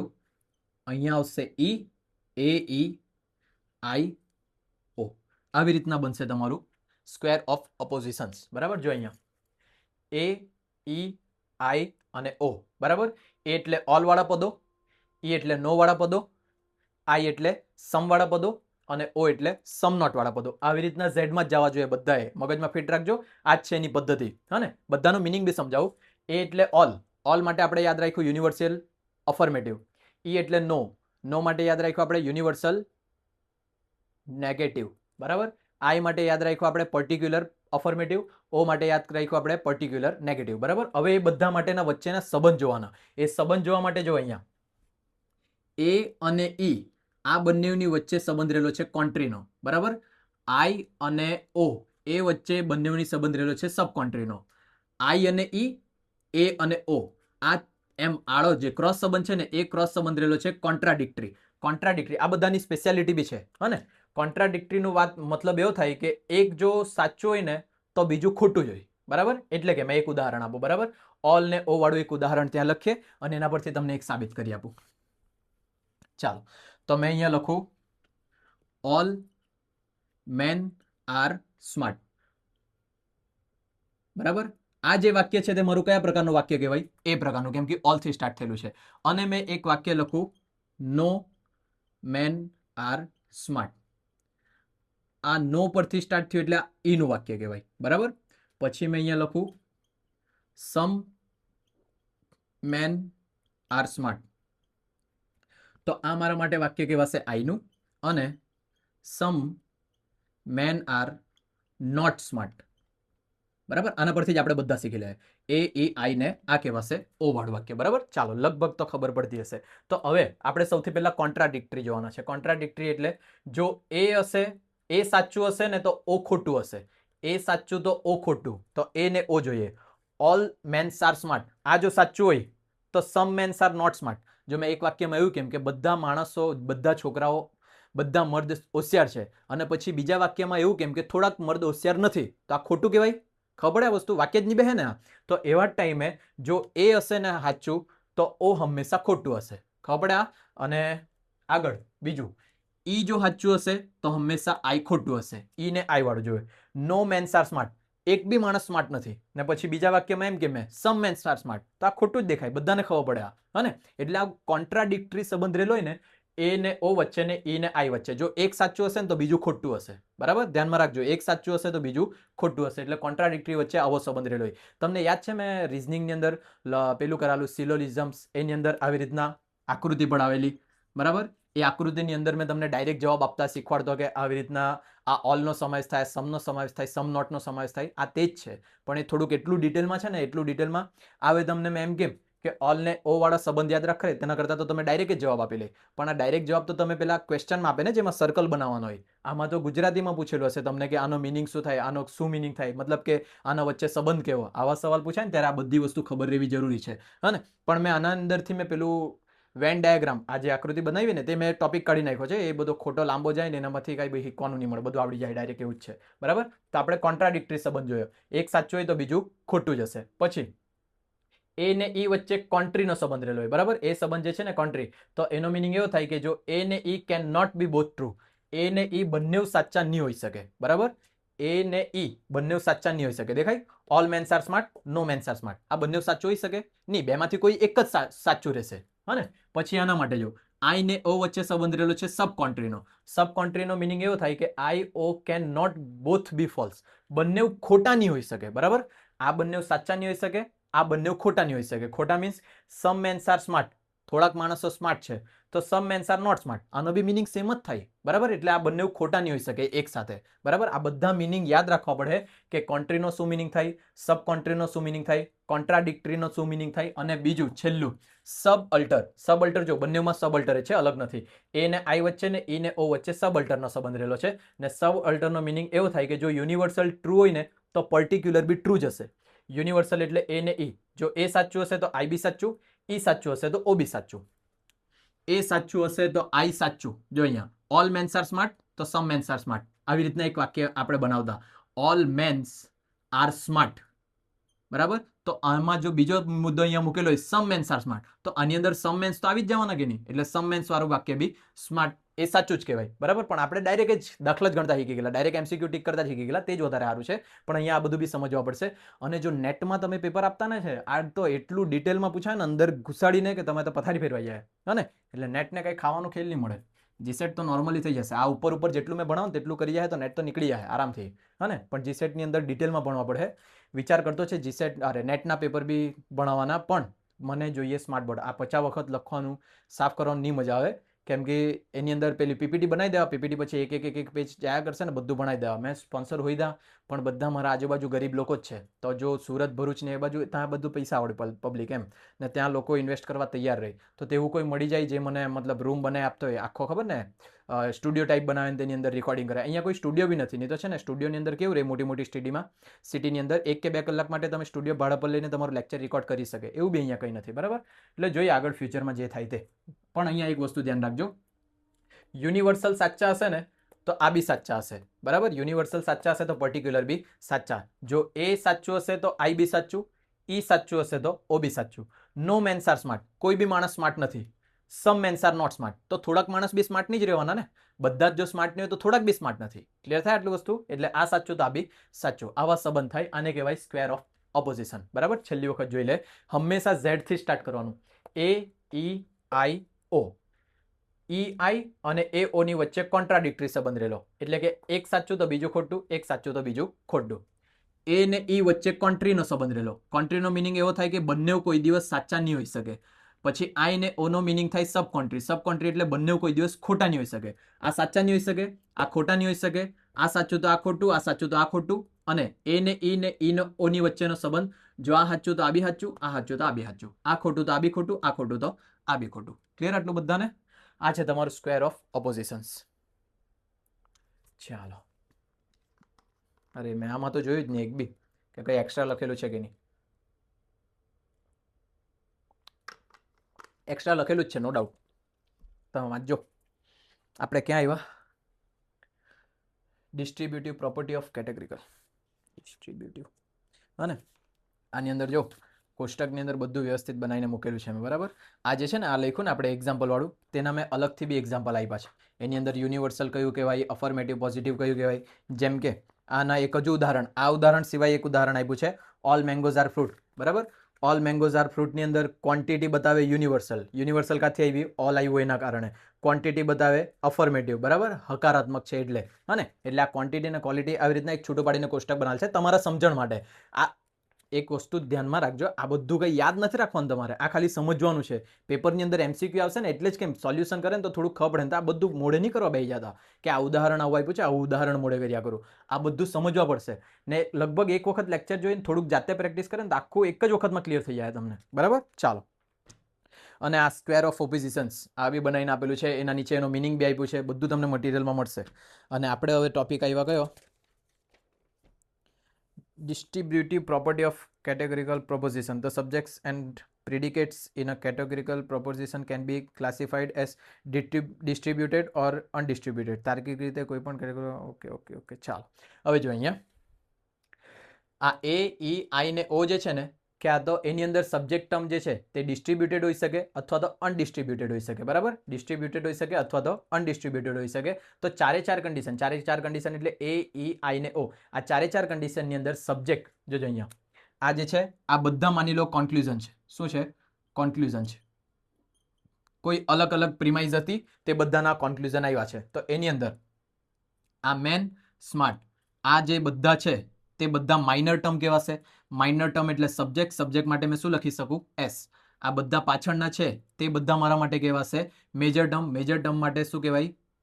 પ્રિડિકેટ. પ્રિડિકેટ એટલે પી. બરાબર. તો હવે અહીંયા જો, તો આ જો એ પ્રકારનું વાક્ય હશે, એ પ્રકારનું એટલે કે universal positive, affirmative. Universal affirmative એટલે કે ઓલ વાળું જો વાક્ય હોય ને, તો ઓલ વાળા વાક્યની અંદર સબ્જેક્ટ હંમેશા હશે ડિસ્ટ્રીબ્યુટેડ અને પ્રિડિકેટ હંમેશા હશે અનડિસ્ટ્રીબ્યુટેડ. બરાબર, યાદ રાખવા પડશે આ. બરાબર ને? કેમ કે છે ને ડાયરેક્ટ એક્ઝામ્પલ આપેલું હશે આવું કે ઓલ મેન આર સ્માર્ટ.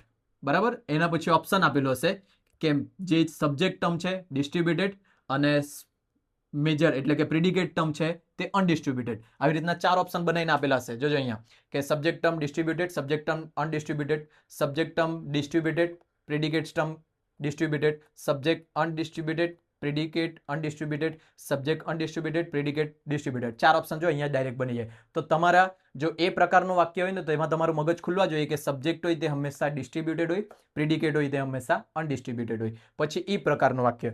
ઈ પ્રકારનું વાક્યની અંદર જે એસ છે તે હંમેશા ડિસ્ટ્રીબ્યુટેડ હોય અને પ્રિડિકેટ બી હંમેશા ડિસ્ટ્રીબ્યુટેડ હોય. દેખાય? Distributed, distributed. આ આવી રીતના એઝ ઇટ ઇઝ યાદ રાખવાનું છે. નેટનું પેપર નહીં મળે કે આખું ડિટેલમાં જાય. આપણે જીસેટની અંદર આટલાથી જ થઈ જાય બધું. ચાલો, એના પછી આઈ વાળું જો વાક્ય હશે ને, આઈ વાળું, તો જે સબ્જેક્ટ ટર્મ છે તે બી અનડિસ્ટ્રીબ્યુટેડ અને પ્રિડિકેટ ટર્મ બી હંમેશા અનડિસ્ટ્રીબ્યુટેડ. બંને અનડિસ્ટ્રીબ્યુટેડ. અને જે છેલ્લા યુ ઓ છે, યુ લખાઈ ગયું મારથી ભૂલથી, ઓ છે. બરાબર, ઓ જે છે તે હંમેશા, ઓ વાળું વાક્ય એટલે સમ નોટ વાળું, એની અંદર જે સબ્જેક્ટ છે હંમેશા અનડિસ્ટ્રીબ્યુટેડ અને પ્રિડિકેટ છે તે હંમેશા ડિસ્ટ્રીબ્યુટેડ. આવી રીતના યાદ રાખજો. જોયું પહેલા આ તો લખતા આવડી જશે તમને. એ ઈ આઈ ઓ અહીંયા લખી દેજો સબ્જેક્ટ ને અહીંયા લખી દેજો પ્રિડિકેટ.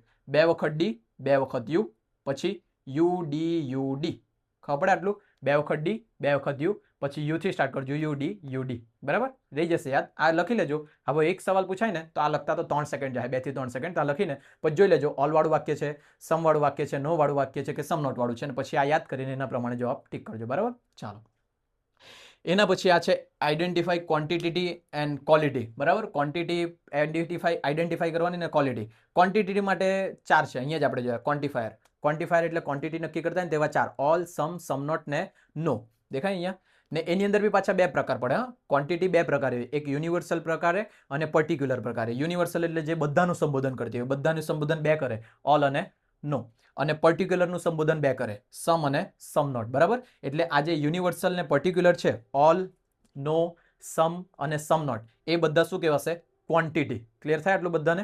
અને બીજું આવે ક્વોલિટી. ક્વોલિટીની અંદર કાં તો પોઝિટિવ હોય, અફર્મેટિવ, ક્યાં તો નેગેટિવ હોય. બરાબર, પોઝિટિવ વાળા વાક્ય, અફર્મેટિવ વાળા વાક્ય કયા હશે? જે ઇન્ક્લુડ કરતા હોય. ઇન્ક્લુડ કરતા એટલે જો ઓલ ઇન્ક્લુડ કરે, સમ ઇન્ક્લુડ કરે. બરાબર, ઓલ મેન્સ આર સ્માર્ટ, તો ઓલ કંઈક ઇન્ક્લુડ કરતું છે, પણ નો મેન્સ આર સ્માર્ટ તો એ એક્સક્લુડ કરતું છે, કાઢતું છે. હા ને? એટલે એક્સક્લુડ કરતું હોય તે કયું કહેવાશે?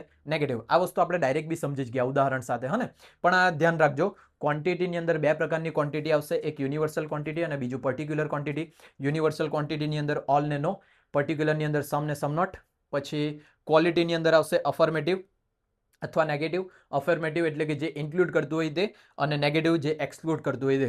કેવા કેવા વાક્યો પૂછાય ને પેપરની અંદર, તે મેં અહીંયા ડાયરેક્ટ લખીને જ આપ્યા છે તમને, કે એ લોકો વાક્યમાં આવ્યું જ પૂછશે કે જો અફર્મેટિવની ક્વોલિટી હોય, અફર્મેટિવની ક્વોલિટી માટે શું હોય? મતલબ ઓપ્શનમાં આપેલું હશે એ ઇન્ક્લુડ કરે, એ એક્સક્લુડ કરે, એ સમ હોય, એ સમ નોટ હોય. આવી રીતના સવાલ પૂછશે ડાયરેક્ટ. તે એમસીક્યુ તમારે ટીક કરવાનો રહેશે. બરાબર, જોઈ લે બીજું કંઈક છે કે નહીં આની અંદર. નહીં મળે, બસ આટલું જ. બરાબર, ચાલો. અને એના સાથે પાછું તે વાક્ય બી યાદ રાખવા પડશે તમારે.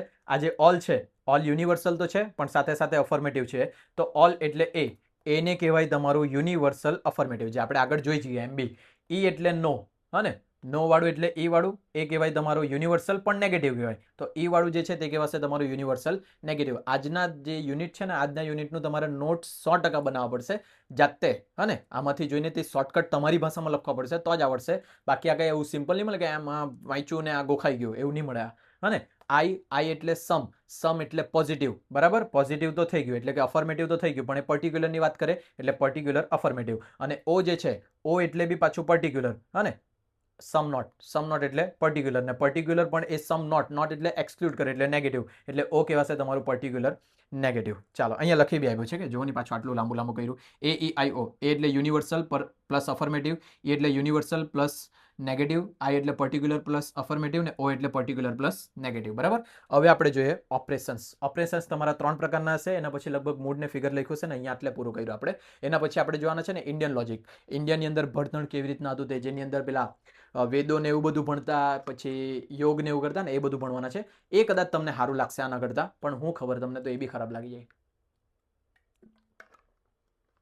ચાલો હવે આપણે જોઈએ ઓપરેશન્સ. બરાબર. ઓપરેશન્સની અંદર 3 પ્રકારના ઓપરેશન્સ આવે. તેની અંદર આવશે કન્વર્ઝન, ઓપવર્ઝન ને કોન્ટ્રાપોઝિશન. પેપરમાં ડાયરેક્ટ લખીને બી પૂછી કાઢે કે આને કન્વર્ઝન કરો, અથવા તો આને ઓપવર્ઝન કરો, અથવા તો આને કોન્ટ્રાપોઝિશન કરો. ઇંગ્લિશમાં હરકું વાક્ય લખેલું છે, અને ગુજરાતીની અંદર તમે એવું આનું ગુજરાતી મિનિંગ નહીં હોદવા જતા, નહીં તો ગુજરાતીમાં બી એ લોકો ગુજરાતીમાં કોન્વર્ઝન જ લખી આપે, ગુજરાતીની જોડણીમાં બી. હા ને, એટલે ધ્યાન રાખજો. આની અંદર તમે બધું વ્યવસ્થિત લખ્યું છે. જો conversion is the operation of simplify switching the subject S and predicate P. સબ્જેક્ટને પ્રિડિકેટને ખાલી સ્વિચ કરવાનું, હા ને, એ લોકોની જગ્યા ચેન્જ કરે ને એટલે એને કહેવાય કન્વર્ઝન, સિમ્પલ ભાષામાં. બરાબર. તો અહીંયા એક વાક્ય છે જ બધા. બરાબર. એ વાક્ય મેં પાછા હરકી રીતના લખી દઉં એટલે આપણાથી એને ઉદાહરણ તરીકે યુઝ થાય. બરાબર. ચાલો જોઈ લેજો બધા.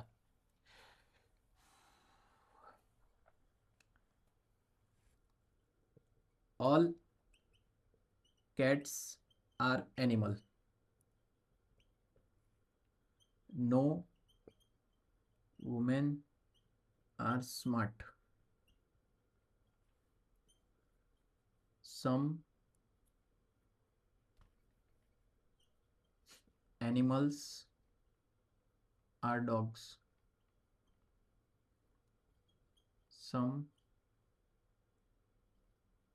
animals are not dog.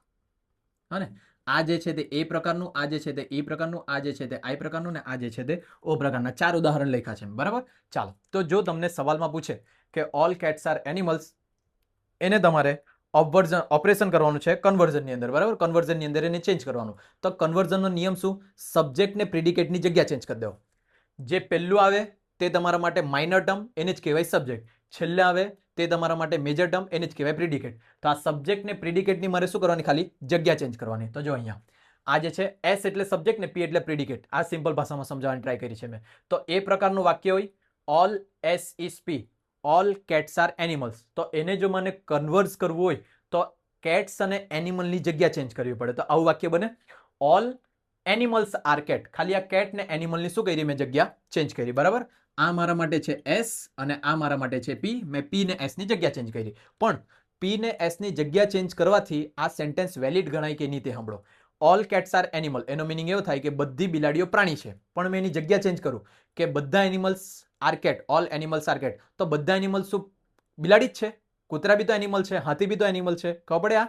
એટલે જો મેં ઓલ વાળા વાક્યને ચેન્જ કરું ને તો એ વાક્ય ઇનવેલિડ બની જાય. બરાબર. એનું કોઈ વેલિડેશન જ નહીં નીકળે. એટલે ધ્યાન રાખજો, કન્વર્ઝનની અંદર એ પ્રકારના વાક્યની અંદર જો આપણે કન્વર્સ કરીએ તો એ વાક્ય કેવું બની જશે? ઇનવેલિડ. એનું વેલિડેશન રહેશે નહીં. એટલે જ છે ને તમારા પેલા સિલોજિઝમના જે સવાલ પૂછાતા ને એ સવાલની અંદર આવી રીતના લખીને આપતા હતા કે આને જો ઓલ કેટ્સ આર એનિમલ, આપણું જો સાચું હોય તો ઓલ એનિમલ્સ આર કેટ, આવું સાચું જ નહીં હોય. મેં આવી રીતના 2 વાક્ય બોલેલો બી હશે આવી રીતના કે જો ઓલ આ સાચું હોય તો ઊંધું સાચું નહીં હોય. પણ આ બધું મને ખબર હતું એવી રીતના મેં બોલતો હતો, પણ તમને ડાયરેક્ટ બી આવડી જતું હતું. એટલે ડાયરેક્ટ આવડી જાય તો પેનામાં મગજ નહીં ઘસવાનું, પણ આવા બી સવાલ પૂછાય. હા ને, કે કન્વર્ઝનની અંદર એ ઇનવેલિડ હોય કે વેલિડ હોય, ઈ વેલિડ હોય કે ઇનવેલિડ હોય, આવી રીતના ડાયરેક્ટ સવાલ પૂછાય. બરાબર. ચાલો, ઈ એટલે નો. મને નો એસ ઇઝ પી. જો આને મારે કન્વર્ટ કરવું હોય તો નો પી ઇઝ એસ. બરાબર. અહીંયા જો નો વુમેન્સ આર સ્માર્ટ. બરાબર. આને જો મેં એક્સચેન્જ કરું તો નો સ્માર્ટ્સ આર વુમેન. અહીંયા તો વાક્ય જેવું બોલતું છે એટલે નો સ્માર્ટ્સ આર વુમેન. જો કોઈ બી છોકરી સ્માર્ટ નથી ને પછી મેં વાક્ય બદલું કોઈ સ્માર્ટ છોકરી નથી, તો બંને વેલિડ જ દેખાયા કરે. કોઈ સ્માર્ટ છોકરી નથી ને કોઈ છોકરી સ્માર્ટ નથી, બંનેનો મિનિંગ સેમ જ થાય. એનો મિનિંગ એવો કે જ્યારે તમે ઈ વાળા વાક્યને કન્વર્ટ કરે તો તે સેન્ટેન્સ કેવું રહી? વેલિડ રહી. બરાબર. તેવી જ રીતના આઈ એટલે સમ વાળું. સમ વાળા વાક્યને જો તમે કન્વર્ટ કરે, એસ ને પી ની જગ્યા ચેન્જ કરીને પી ને એસ કરે તો એ બી વેલિડ રહે. કેવી રીતના? સમ એનિમલ્સ આર ડોગ. થોડાક પ્રાણીઓ કૂતરા છે. હા ને, થોડાક પ્રાણીઓ કૂતરા છે ને જો મેં એને ચેન્જ કરું ને એવું લખું સમ ડોગ્સ આર એનિમલ, તો થોડાક પ્રાણી કૂતરા છે, બરાબર. મિનિંગ સેમ જ થાય. એનિમલ્સ પહેલા લખું તો આવું બોલાય કે થોડાક પ્રાણી કૂતરા છે. ડોગ પહેલા લખું તો આવું બોલાય થોડાક કૂતરા પ્રાણી છે. તો બંને સાચું જ છે ને, થોડાક કૂતરા બી પ્રાણી છે ને થોડાક પ્રાણી બી કૂતરા છે. બધાની વાત નહીં કરી એટલે આ સેન્ટેન્સ બી કેવું કહેવાય? વેલિડ કહેવાય. પછી ઓ માટેની વાત કરીએ તો સમ નોટ વાળું. સમ એનિમલ્સ આર નોટ ડોગ. થોડાક પ્રાણી કૂતરા નથી. ને જો આની મેં જગ્યા ચેન્જ કરું, some dogs are not animal, તો થોડાક કૂતરા પ્રાણી નથી ને થોડાક પ્રાણી કૂતરા નથી, એનો બી મિનિંગ ઉલટો થઈ જાય કે? ચેક કરીએ પાછું. Some animals are not dog, હા ને, તો મેં અહીંયા વાક્ય ચેન્જ કરું, some dogs are not animal, બરાબર. આનો મિનિંગ જોવો પહેલા. Some animals are dog. Some animals are dog એટલે કે થોડાક પ્રાણી કૂતરા છે. સાચી વાત છે, થોડાક પ્રાણી કૂતરા છે. કૂતરા નથી, sorry. Some animals are not dog. થોડાક કૂતરા પ્રાણી નથી. યાર, હા ને, વિડીયો કટ બી નહીં થાય અમારાથી. Some animals are not dog. Some animals are not dog એટલે થોડાક પ્રાણી કૂતરા નથી, બરાબર. થોડાક પ્રાણી જે છે તે કૂતરા નથી. જો મેં વાક્ય ચેન્જ કરું, some dogs are not animal. Some dogs are not animal એટલે થોડાક કૂતરા પ્રાણી નથી. થોડાક પ્રાણી કૂતરા નથી ને થોડાક કૂતરા પ્રાણી નથી. આ બંનેની અંદર કેટલો ડિફરન્સ પડે તે જોજો. ઇંગ્લિશ આવડતું હોય તો. જો આ મેં લખું પ્રાણી, આ મેં લખું કૂતરા. થોડાક પ્રાણી કૂતરા નથી એનો મિનિંગ એવો થાય કે બીજા બી પ્રાણી છે, બિલાડી બી છે, પછી હાથી બી છે, સિંહ બી છે, બરાબર. એટલે આ વાક્ય તો સાચું છે. પણ જો મેં અહીંયા લખું સમ ડોગ્સ આર નોટ એનિમલ, થોડાક કૂતરા પ્રાણી નથી, તે તો તદ્દન ઇનવેલિડ વાત કહેવાય કે નહીં? કેમ કે બધા કૂતરા પ્રાણી તો છે જ, હા ને. એટલે જ્યારે તમે ઓ વાળા વાક્યને કન્વર્ટ્સ કરે ત્યારે સેન્ટેન્સ કેવું બની જાય? ઇનવેલિડ, બરાબર. હાર્ડ નથી, બસ છે ને લાંબુ છે, થોડુંક અજીબ છે ને ભલતું છે, અને જેમાં ઇંગ્લિશના લીધે ગૂંચવાઈને બેસી જવાય મારાથી બી. ચાલો, પણ ટૂંકમાં કન્વર્ઝનો મિનિંગ ખબર પડવા જોઈએ તમને કે સબ્જેક્ટને પ્રિડિકેટને જગ્યા ચેન્જ કરવાની. એ જગ્યા ચેન્જ કરવાથી પહેલું ને છેલ્લું ઇનવેલિડ બને અને વચ્ચેના બે વેલિડ બને. પહેલું છેલ્લું એટલે ઈ ને ઓ. આવી રીતના જ ક્રમ યાદ રાખજો, એ ઈ આઈ ઓ. પહેલું ને છેલ્લું ઇનવેલિડ, બંને વચ્ચેવાળા વેલિડ. એના પછી આવે ઓબવર્ઝન. ઓબવર્ઝનની અંદર છે ને તમારે ક્વોન્ટિટી ચેન્જ કરવાની હોય. ચાલો, તો એક શ્વાસ રૂંધાવા લાગ્યો મારો, હા ને. ક્વોન્ટિટી ચેન્જ કરવાની હોય. સબ્જેક્ટને પ્રિડિકેટની જગ્યા નથી બદલવાની, તે ત્યાં જ રહી, પણ જે પ્રિડિકેટ છે એની આગળ તમારે લગાડી દેવાનું નોન. એટલે કે પહેલું વાક્ય જો આ સેમ જ છે ને, આ પાછું રિપીટ નથી લખ્યું. ઓલ એસ ઇઝ પી.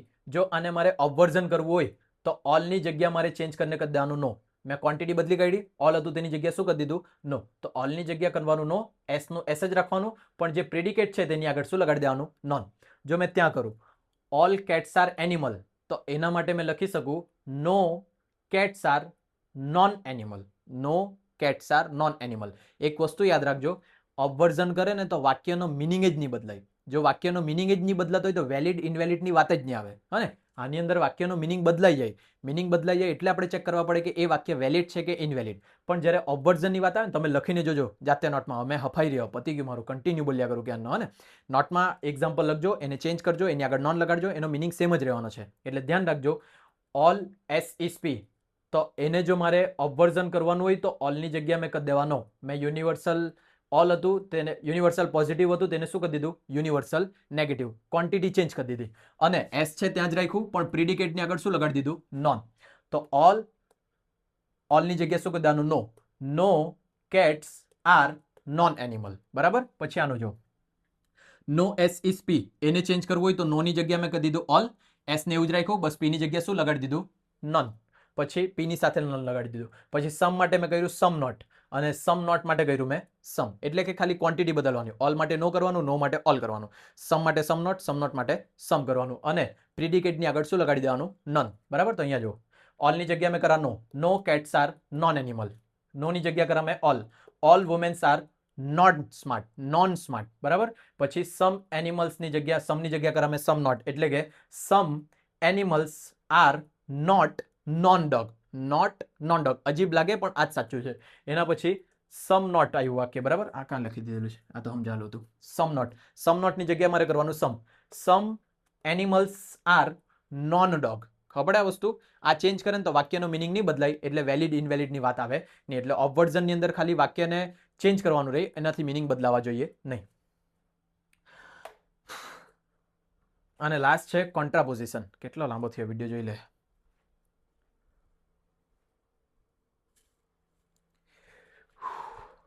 બહુ લાંબો નહીં થયો, 1 કલાક નથી, એટલે 20-30 મિનિટ હજુ જાય એટલે પતી જાય, હા ને, 1.5 કલાકના 3 લેક્ચર એટલે તો ચાલે. આટલું જો તમે એક યુનિટ પાછળ નહીં આપવાના હોય તો ડોબા કહેવાય.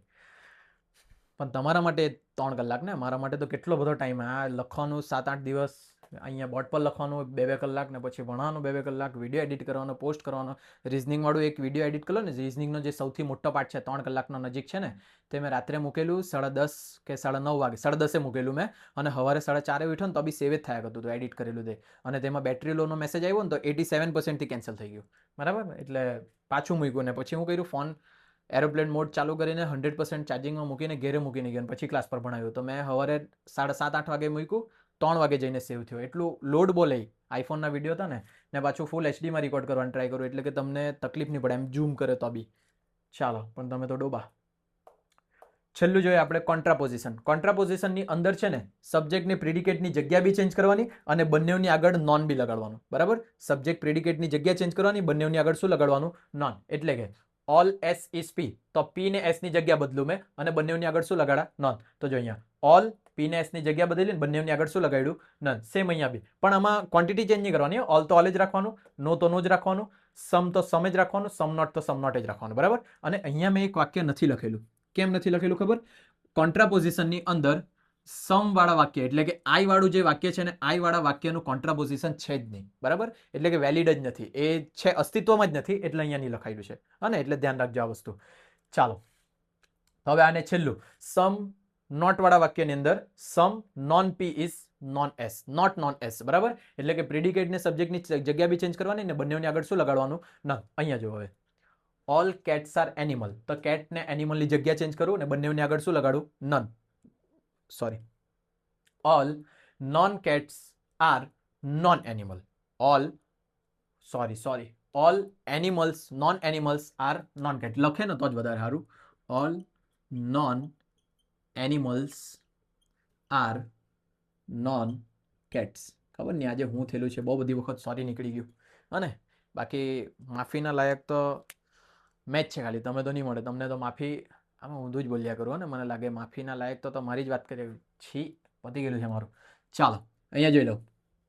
બરાબર, ઓલ વાળા વાક્યને જો મારે, એટલે કે એ વાળા વાક્યને જો મારે ઓબવર્ઝન કરવાનું હોય, ઓબવર્ઝન સોરી કોન્ટ્રાપોઝિશન, કોન્ટ્રાપોઝિશનની અંદર એસ ને પી ની જગ્યા ચેન્જ કરે ને એસ ને પી ની બંનેની આગળ શું લગાડા મેં? નોન. તો ઓલ કેટ્સ આર એનિમલની જગ્યા બની જશે વાક્ય all non animals are non cats. બરાબર, તો એ જે છે એ સેન્ટેન્સનો મિનિંગ સાચો જ નીકળે. એ સાચો જ નીકળે ને એટલે એને કેવું કહેવાય?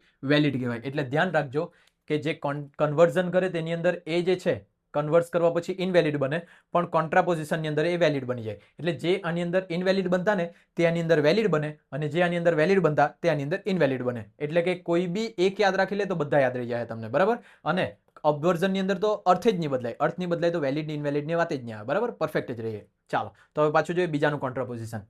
બરાબર, કોન્ટ્રાપોઝિશનની અંદર નો તે નો જ રાખવાનું. વુમેન ને સ્માર્ટની જગ્યા ચેન્જ કરીએ પણ બંનેની આગળ નોન લગાડીએ. Non smart are non women, non women. લગભગ બધાને ખબર પડી ગયેલી હશે. બરાબર, પણ જ્યારે આવું વાક્ય કરે ને તો તે વાક્ય તમારું થઈ જાય ઇનવેલિડ. બરાબર, એનો મિનિંગ બદલાઈ જાય એટલે એ ઇનવેલિડ. ત્રીજાની અંદર ત્રીજું તો આખું વાક્ય જ ઇનવેલિડ, એવું કોઈ વાક્ય જ નહીં મળે અસ્તિત્વમાં જ. એટલે કે આનું કોન્ટ્રાપોઝિશન છે જ નહીં, અસ્તિત્વમાં જ નથી. અને છેલ્લું, સમ એનિમલ્સ આર નોટ ડોગ. એને જો આપણે ચેન્જ કરીએ તો સમ, ચેન્જ કરી જ આપો, આળસ નહીં કરું. સમ એનિમલ ને ડોગની જગ્યા ચેન્જ કરીએ, ડોગ અહીંયા લાવવાનું ને non dog are not non animal. બરાબર, ચાલો. બંને સબ્જેક્ટ પ્રિડિકેટની જગ્યા ચેન્જ કરી અને બંને સબ્જેક્ટ પ્રિડિકેટની આગળ શું લગાડ્યું મેં? નોન લગાડ્યું. બરાબર, અને આના લીધે વાક્યમાં જે મિનિંગ છે મિનિંગ બદલાતો નથી, એટલે એ સેન્ટેન્સ કેવું કહેવાય? વેલિડ કહેવાય. બરાબર, આ જે છે આ બધાને કહેવાય તમારું ઓપરેશન્સ. બરાબર, પણ આ ઓપરેશન્સ પર ડાયરેક્ટ નહીં પહોંચાય. આવી રીતના સ્ટેપ બાય સ્ટેપ બધું લઈ જવા પડે ને પછી જઈને તમે ઓપરેશન્સની ઉપર પહોંચે. બરાબર, આટલું થાય ને પછી તમારે જોવાનું છે ફિગર અને મૂડ્સ. બરાબર, આ ફિગરની વાત કરીએ ને, ચાલો અહીંયા જોઈએ, મેં કંઈ બીજું જ વિચાર્યા કરતો છે, ખબર નહીં કેવું. મૂડ્સ અને ફિગર, મૂડ્સ અને ફિગરની વાત કરીએ તો આ જે છે ને મૂડ્સ ટોટલ તમારા, આ મૂડ્સને આવું કહેવાય. મૂડ્સ એટલે એ હવે લખવા પડે મારે એક્ઝામ્પલ, પછી તમને ખબર પડશે.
ચાલો, આ એક વાક્ય મારથી ઉદાહરણ બન્યું છે.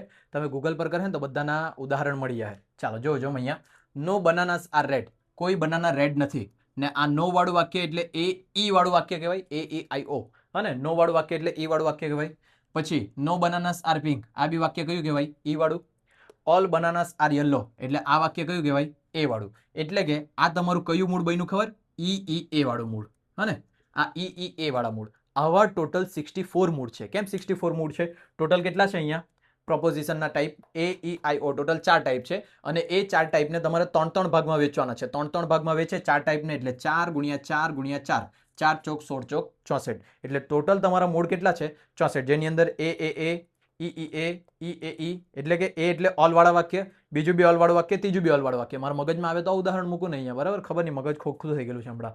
અને EEA, આ બી તમારું કંઈ બહુ સારું ઉદાહરણ નહીં મળે, લલ્લુ જેવું ઉદાહરણ છે. પણ તમે છે ને આ લખશે ને મૂડ એન્ડ ફિગર તમારા જીસેટનું સિલેબસ લોજિકલ રિઝનિંગની અંદર ને આનું ઉદાહરણ આપો મને, તો ગૂગલ પર તમને ઉદાહરણ મળી જશે. અને આની અંદર બી મેં લગભગ એડ નહીં કર્યું. કેમ એડ નહીં કર્યું ખબર? જો વધારે માથાકૂટવાળું એડ નથી કરતો, તમે સમજાવવા પૂરતું સમજાવી દેતે તો ચાલતે. પણ આની અંદર તમારે કંઈ એક્ઝામ્પલ આપવાના નથી, કંઈ લખીને નથી આપવાનું, પણ તમારે મૂડ્સ કયા છે અને ફિગર કેટલા છે એ બધા ડાયરેક્ટ યાદ રાખવાના. તો ટોટલ 4 પ્રોપોઝિશન્સ આવે AEIO, અને 3 તમારા ભાગ પાડે, એટલે કે 2 પ્રિમાઇઝ ને 1 કન્ક્લુઝન, આવી રીતના 3 ભાગ પડે ને, એટલે 4 ના 3 ભાગ પડવાના, એટલે 4 ગુણ્યા 4 ગુણ્યા 4, એટલે 4 ચોક 16 ચોક 64. એટલે ટોટલ કેટલા મૂડ્સ છે? 64 મૂડ્સ છે. આ તમારે યાદશક્તિ અહીંયા ફિટ રાખવાની છે, બરાબર? MCQમાં પૂછાય. ટોટલ 64 મૂડ્સ છે. અને હવે ફિગરની વાત કરીએ, બરાબર? ફિગર ટોટલ તમારા 4 છે. First figure, second figure, third figure ને ફોર્થ ફિગર, બરાબર? ફર્સ્ટ ફિગરની અંદર તમારે ઓળખવાનું કેવી રીતના તે? ફિગર હંમેશા મિડલ ટર્મથી ઓળખાય. ફિગર હંમેશા મિડલ ટર્મથી ઓળખાય, બરાબર? જો અહીંયા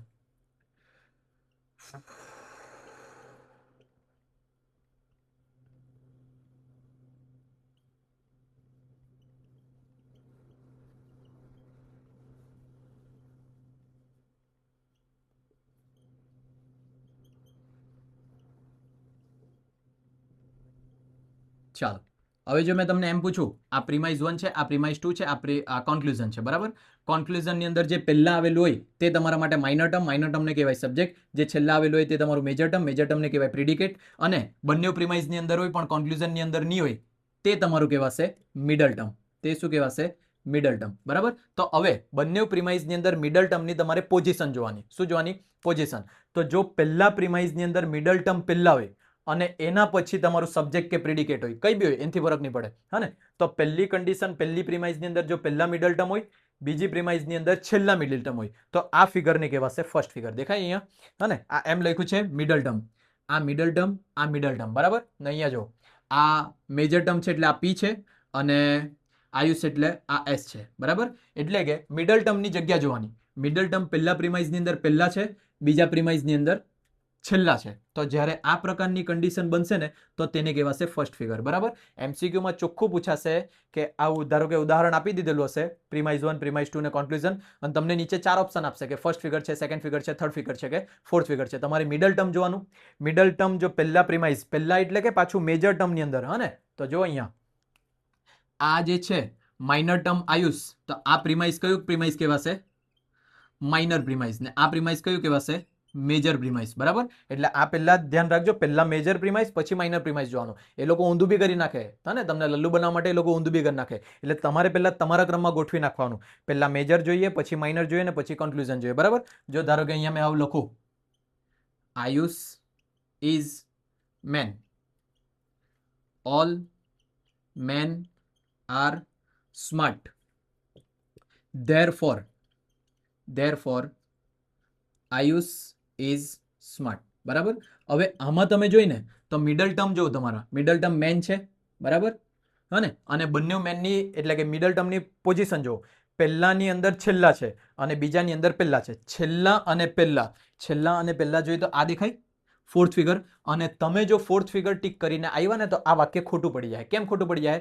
તમારે પહેલા કયું ટર્મ જોવાનું? મેજર ટર્મ જોવાનું. અને અહીંયા જો આ માઇનર, આ મેજર, સ્માર્ટ મેજર છે, અને સ્માર્ટ વાળું વાક્ય અહીંયા છે. તો આ મારા માટે છે મેજર ટર્મ, અને મેજર ટર્મની અંદર પહેલા એમ છે, અને આ મારા માટે માઇનર ટર્મ, ને માઇનર ટર્મની અંદર છેલ્લા એમ છે. એટલે પોઝિશન તમારી બને પહેલા ને છેલ્લા વાળી બને, એટલે એને કહેવાય ફર્સ્ટ ફિગર, બરાબર? જો મિડલ ટર્મની કન્ડિશન મેજર ને માઇનર બંનેની અંદર સેકન્ડ પોઝિશન પર હોય, એટલે કે અહીંયા મેન હોય ને અહીંયા મેન હોય, આ જ કન્ડિશનમાં હોય તો એ કન્ડિશન બનશે તમારું સેકન્ડ ફિગર.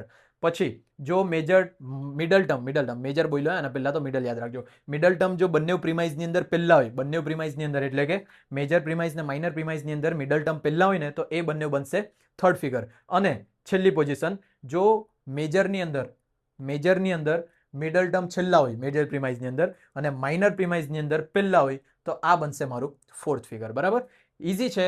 વાક્ય લખાને બહુ બધું ઉદાહરણ આપો તો બહુ લાંબુ થઈ જાય. નેટના જો ક્લાસ કરાવતો હતો તો બધાના ઉદાહરણ આપતે બહુ લાંબુ, પણ અત્યાર માટે આટલું જ હા ને. તમારે પેટર્ન યાદ રાખી લેવાનું. જો અહીંયા પહેલા એમ આડી લીટી, પછી એમ આડી લીટી, અહીંયા હીધું ને અહીંયા હીધું. બરાબર, આવી રીતના યાદ રાખજો ને. પણ પહેલા મેજર જોવાનું, પછી માઇનર જોવાનું. એક્ઝામ્પલ આપશે, ઓપ્શન આપી દેશે, 4 ફિગરમાંથી કયા ફિગર છે તે ઓળખો. બરાબર, એટલે 64 મૂડ્સ હતા. કેવી રીતના આવેલા? 4 ને આપણે 3 માં ભાગ પાડવાના, એટલે 4 ના 3 ભાગ પડશે. 4 × 4 × 4 64 તમારા શું હતા? મૂડ્સ. યાદ રાખવાનું. 4 ફિગર છે. બરાબર, આ 4 ફિગર અને 64 મૂડ એ બંને મળીને ટોટલ 256 મૂડ્સ એન્ડ ફિગર બને. કેટલા બને ટોટલ? 256 possible form. અને ટોટલ 256 રીતે તમે આ વાક્યને આડા તીરછા કરીને લખી શકે. અને 64 મૂડ, બીજા 4 ફિગર્સ, એટલે 256 પોસિબલ ફોર્મ છે. આમાંથી છે ને એરિસ્ટોટલે 15 સાચા શોધેલા છે. અને 256 જે પડે ને એ 256 માંથી એરિસ્ટોટલ એમ કે 15 તો 100% સાચા છે, પણ 9 જે છે ને 9 તે અમુક કન્ડિશનમાં સાચા છે. એટલે કે આ મેં નહીં કહેતો છે, આ એરિસ્ટોટલ કહે 256 માંથી કઈ બધા સાચા જ નહીં હોય. એ 256 માંથી 15 વેલિડ છે, 100% વેલિડ, અને બીજા 9 જે છે ને તે અમુક કન્ડિશનમાં વેલિડ છે. એટલે વેલિડ હોવાની શક્યતા કેટલી શોધેલી છે એ લોકોએ? 24 શોધેલી. એ લોકો એની એરિસ્ટોટલે. બરાબર, આ ધ્યાનમાં રાખજો, બધા નક્કી કરજો. અને ત્યાં મેં થોડાક ઉદાહરણ લખી આપ્યા છે. ફર્સ્ટ ફિગર વાળું કયું છે, સેકન્ડ ફિગર વાળું કયું છે, થર્ડ ફિગર વાળું કયું છે, ફોર્થ ફિગર વાળું કયું છે. અત્યાર સુધી જીસેટમાં તો પેલું નહીં પૂછાયેલું છે, નેટમાં પૂછાતું છે, એટલે લગભગ ટ્રેન્ડ ફોલો કરે તો જીસેટમાં બી પૂછી શકે. બરાબર, તો આટલા યાદ રાખશો તો ચાલશે. ફર્સ્ટ ફિગરની અંદર એ વાળા વાક્ય, એ વાળા વાક્ય એટલે ઓલ ને ઓલ વાળા, બંને ઓલ વાળું પ્રિમાઇઝ ને ત્રીજું કન્ક્લુઝન બી ઓલ વાળું હોય ને તો તેને કહેવાય ફર્સ્ટ ફિગર. સેકન્ડ વાળું ઓલ અને આઈ એટલે સમ વાળું વાક્ય. ઓલ વાળું વાક્ય અને સમ વાળું વાક્ય હશે તો એ બી ફર્સ્ટ ફિગરની અંદર. બરાબર, આ ડાયરેક્ટ એઝ ઇટ ઇઝ ગોખી નાખજો ને. કદાચ એમસીક્યુમાં આવે તો આવે, પણ મને નથી લાગતો, આ ચાન્સ ઓછા છે આના.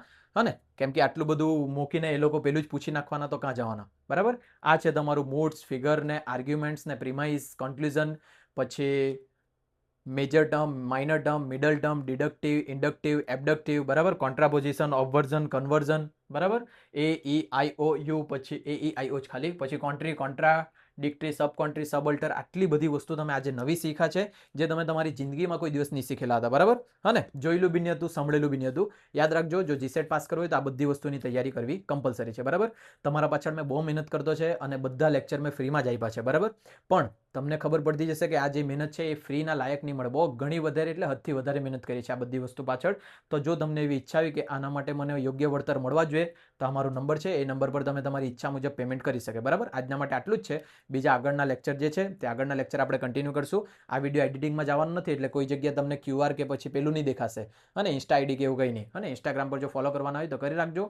અને મેઇન વસ્તુ ફાઇનલ છેલ્લે કે જો તમને મટીરિયલ જોઈતું હોય તો 149 ની અંદર કોઈ બી એક યુનિટનું મટીરિયલ મળશે. 10 યુનિટનું જોઈતું હોય તો તમને મળશે 999 રૂપીસની અંદર બધા મટીરિયલ મળી જશે તમને. બરાબર, 10 યુનિટના. એની સાથે 2018 થી લઈને 2025ના પેપર સોલ્યુશન સાથે, આન્સર કી સાથે તમને મોકલી. સોલ્યુશનની આન્સર કી સાથે મોકલા. સોલ્યુશન તો મેચ કરાવવાનો છે. અને આના પછી 10 યુનિટ પતે ને એના પછી આપણે કોમર્સ સ્ટાર્ટ કરવાના છે. કોમર્સની અંદર બી જોઈએ કેટલા યુનિટ આપણાથી કમ્પ્લીટ કરાય તેમ. એ કમ્પ્લીટ થાય એના પછી પેપર સોલ્યુશન કરાવીએ અને તમે જીસેટ ક્વોલિફાય કરી લો એવી મારી શુભેચ્છા. All the best. બરાબર, ચાલો આવજો.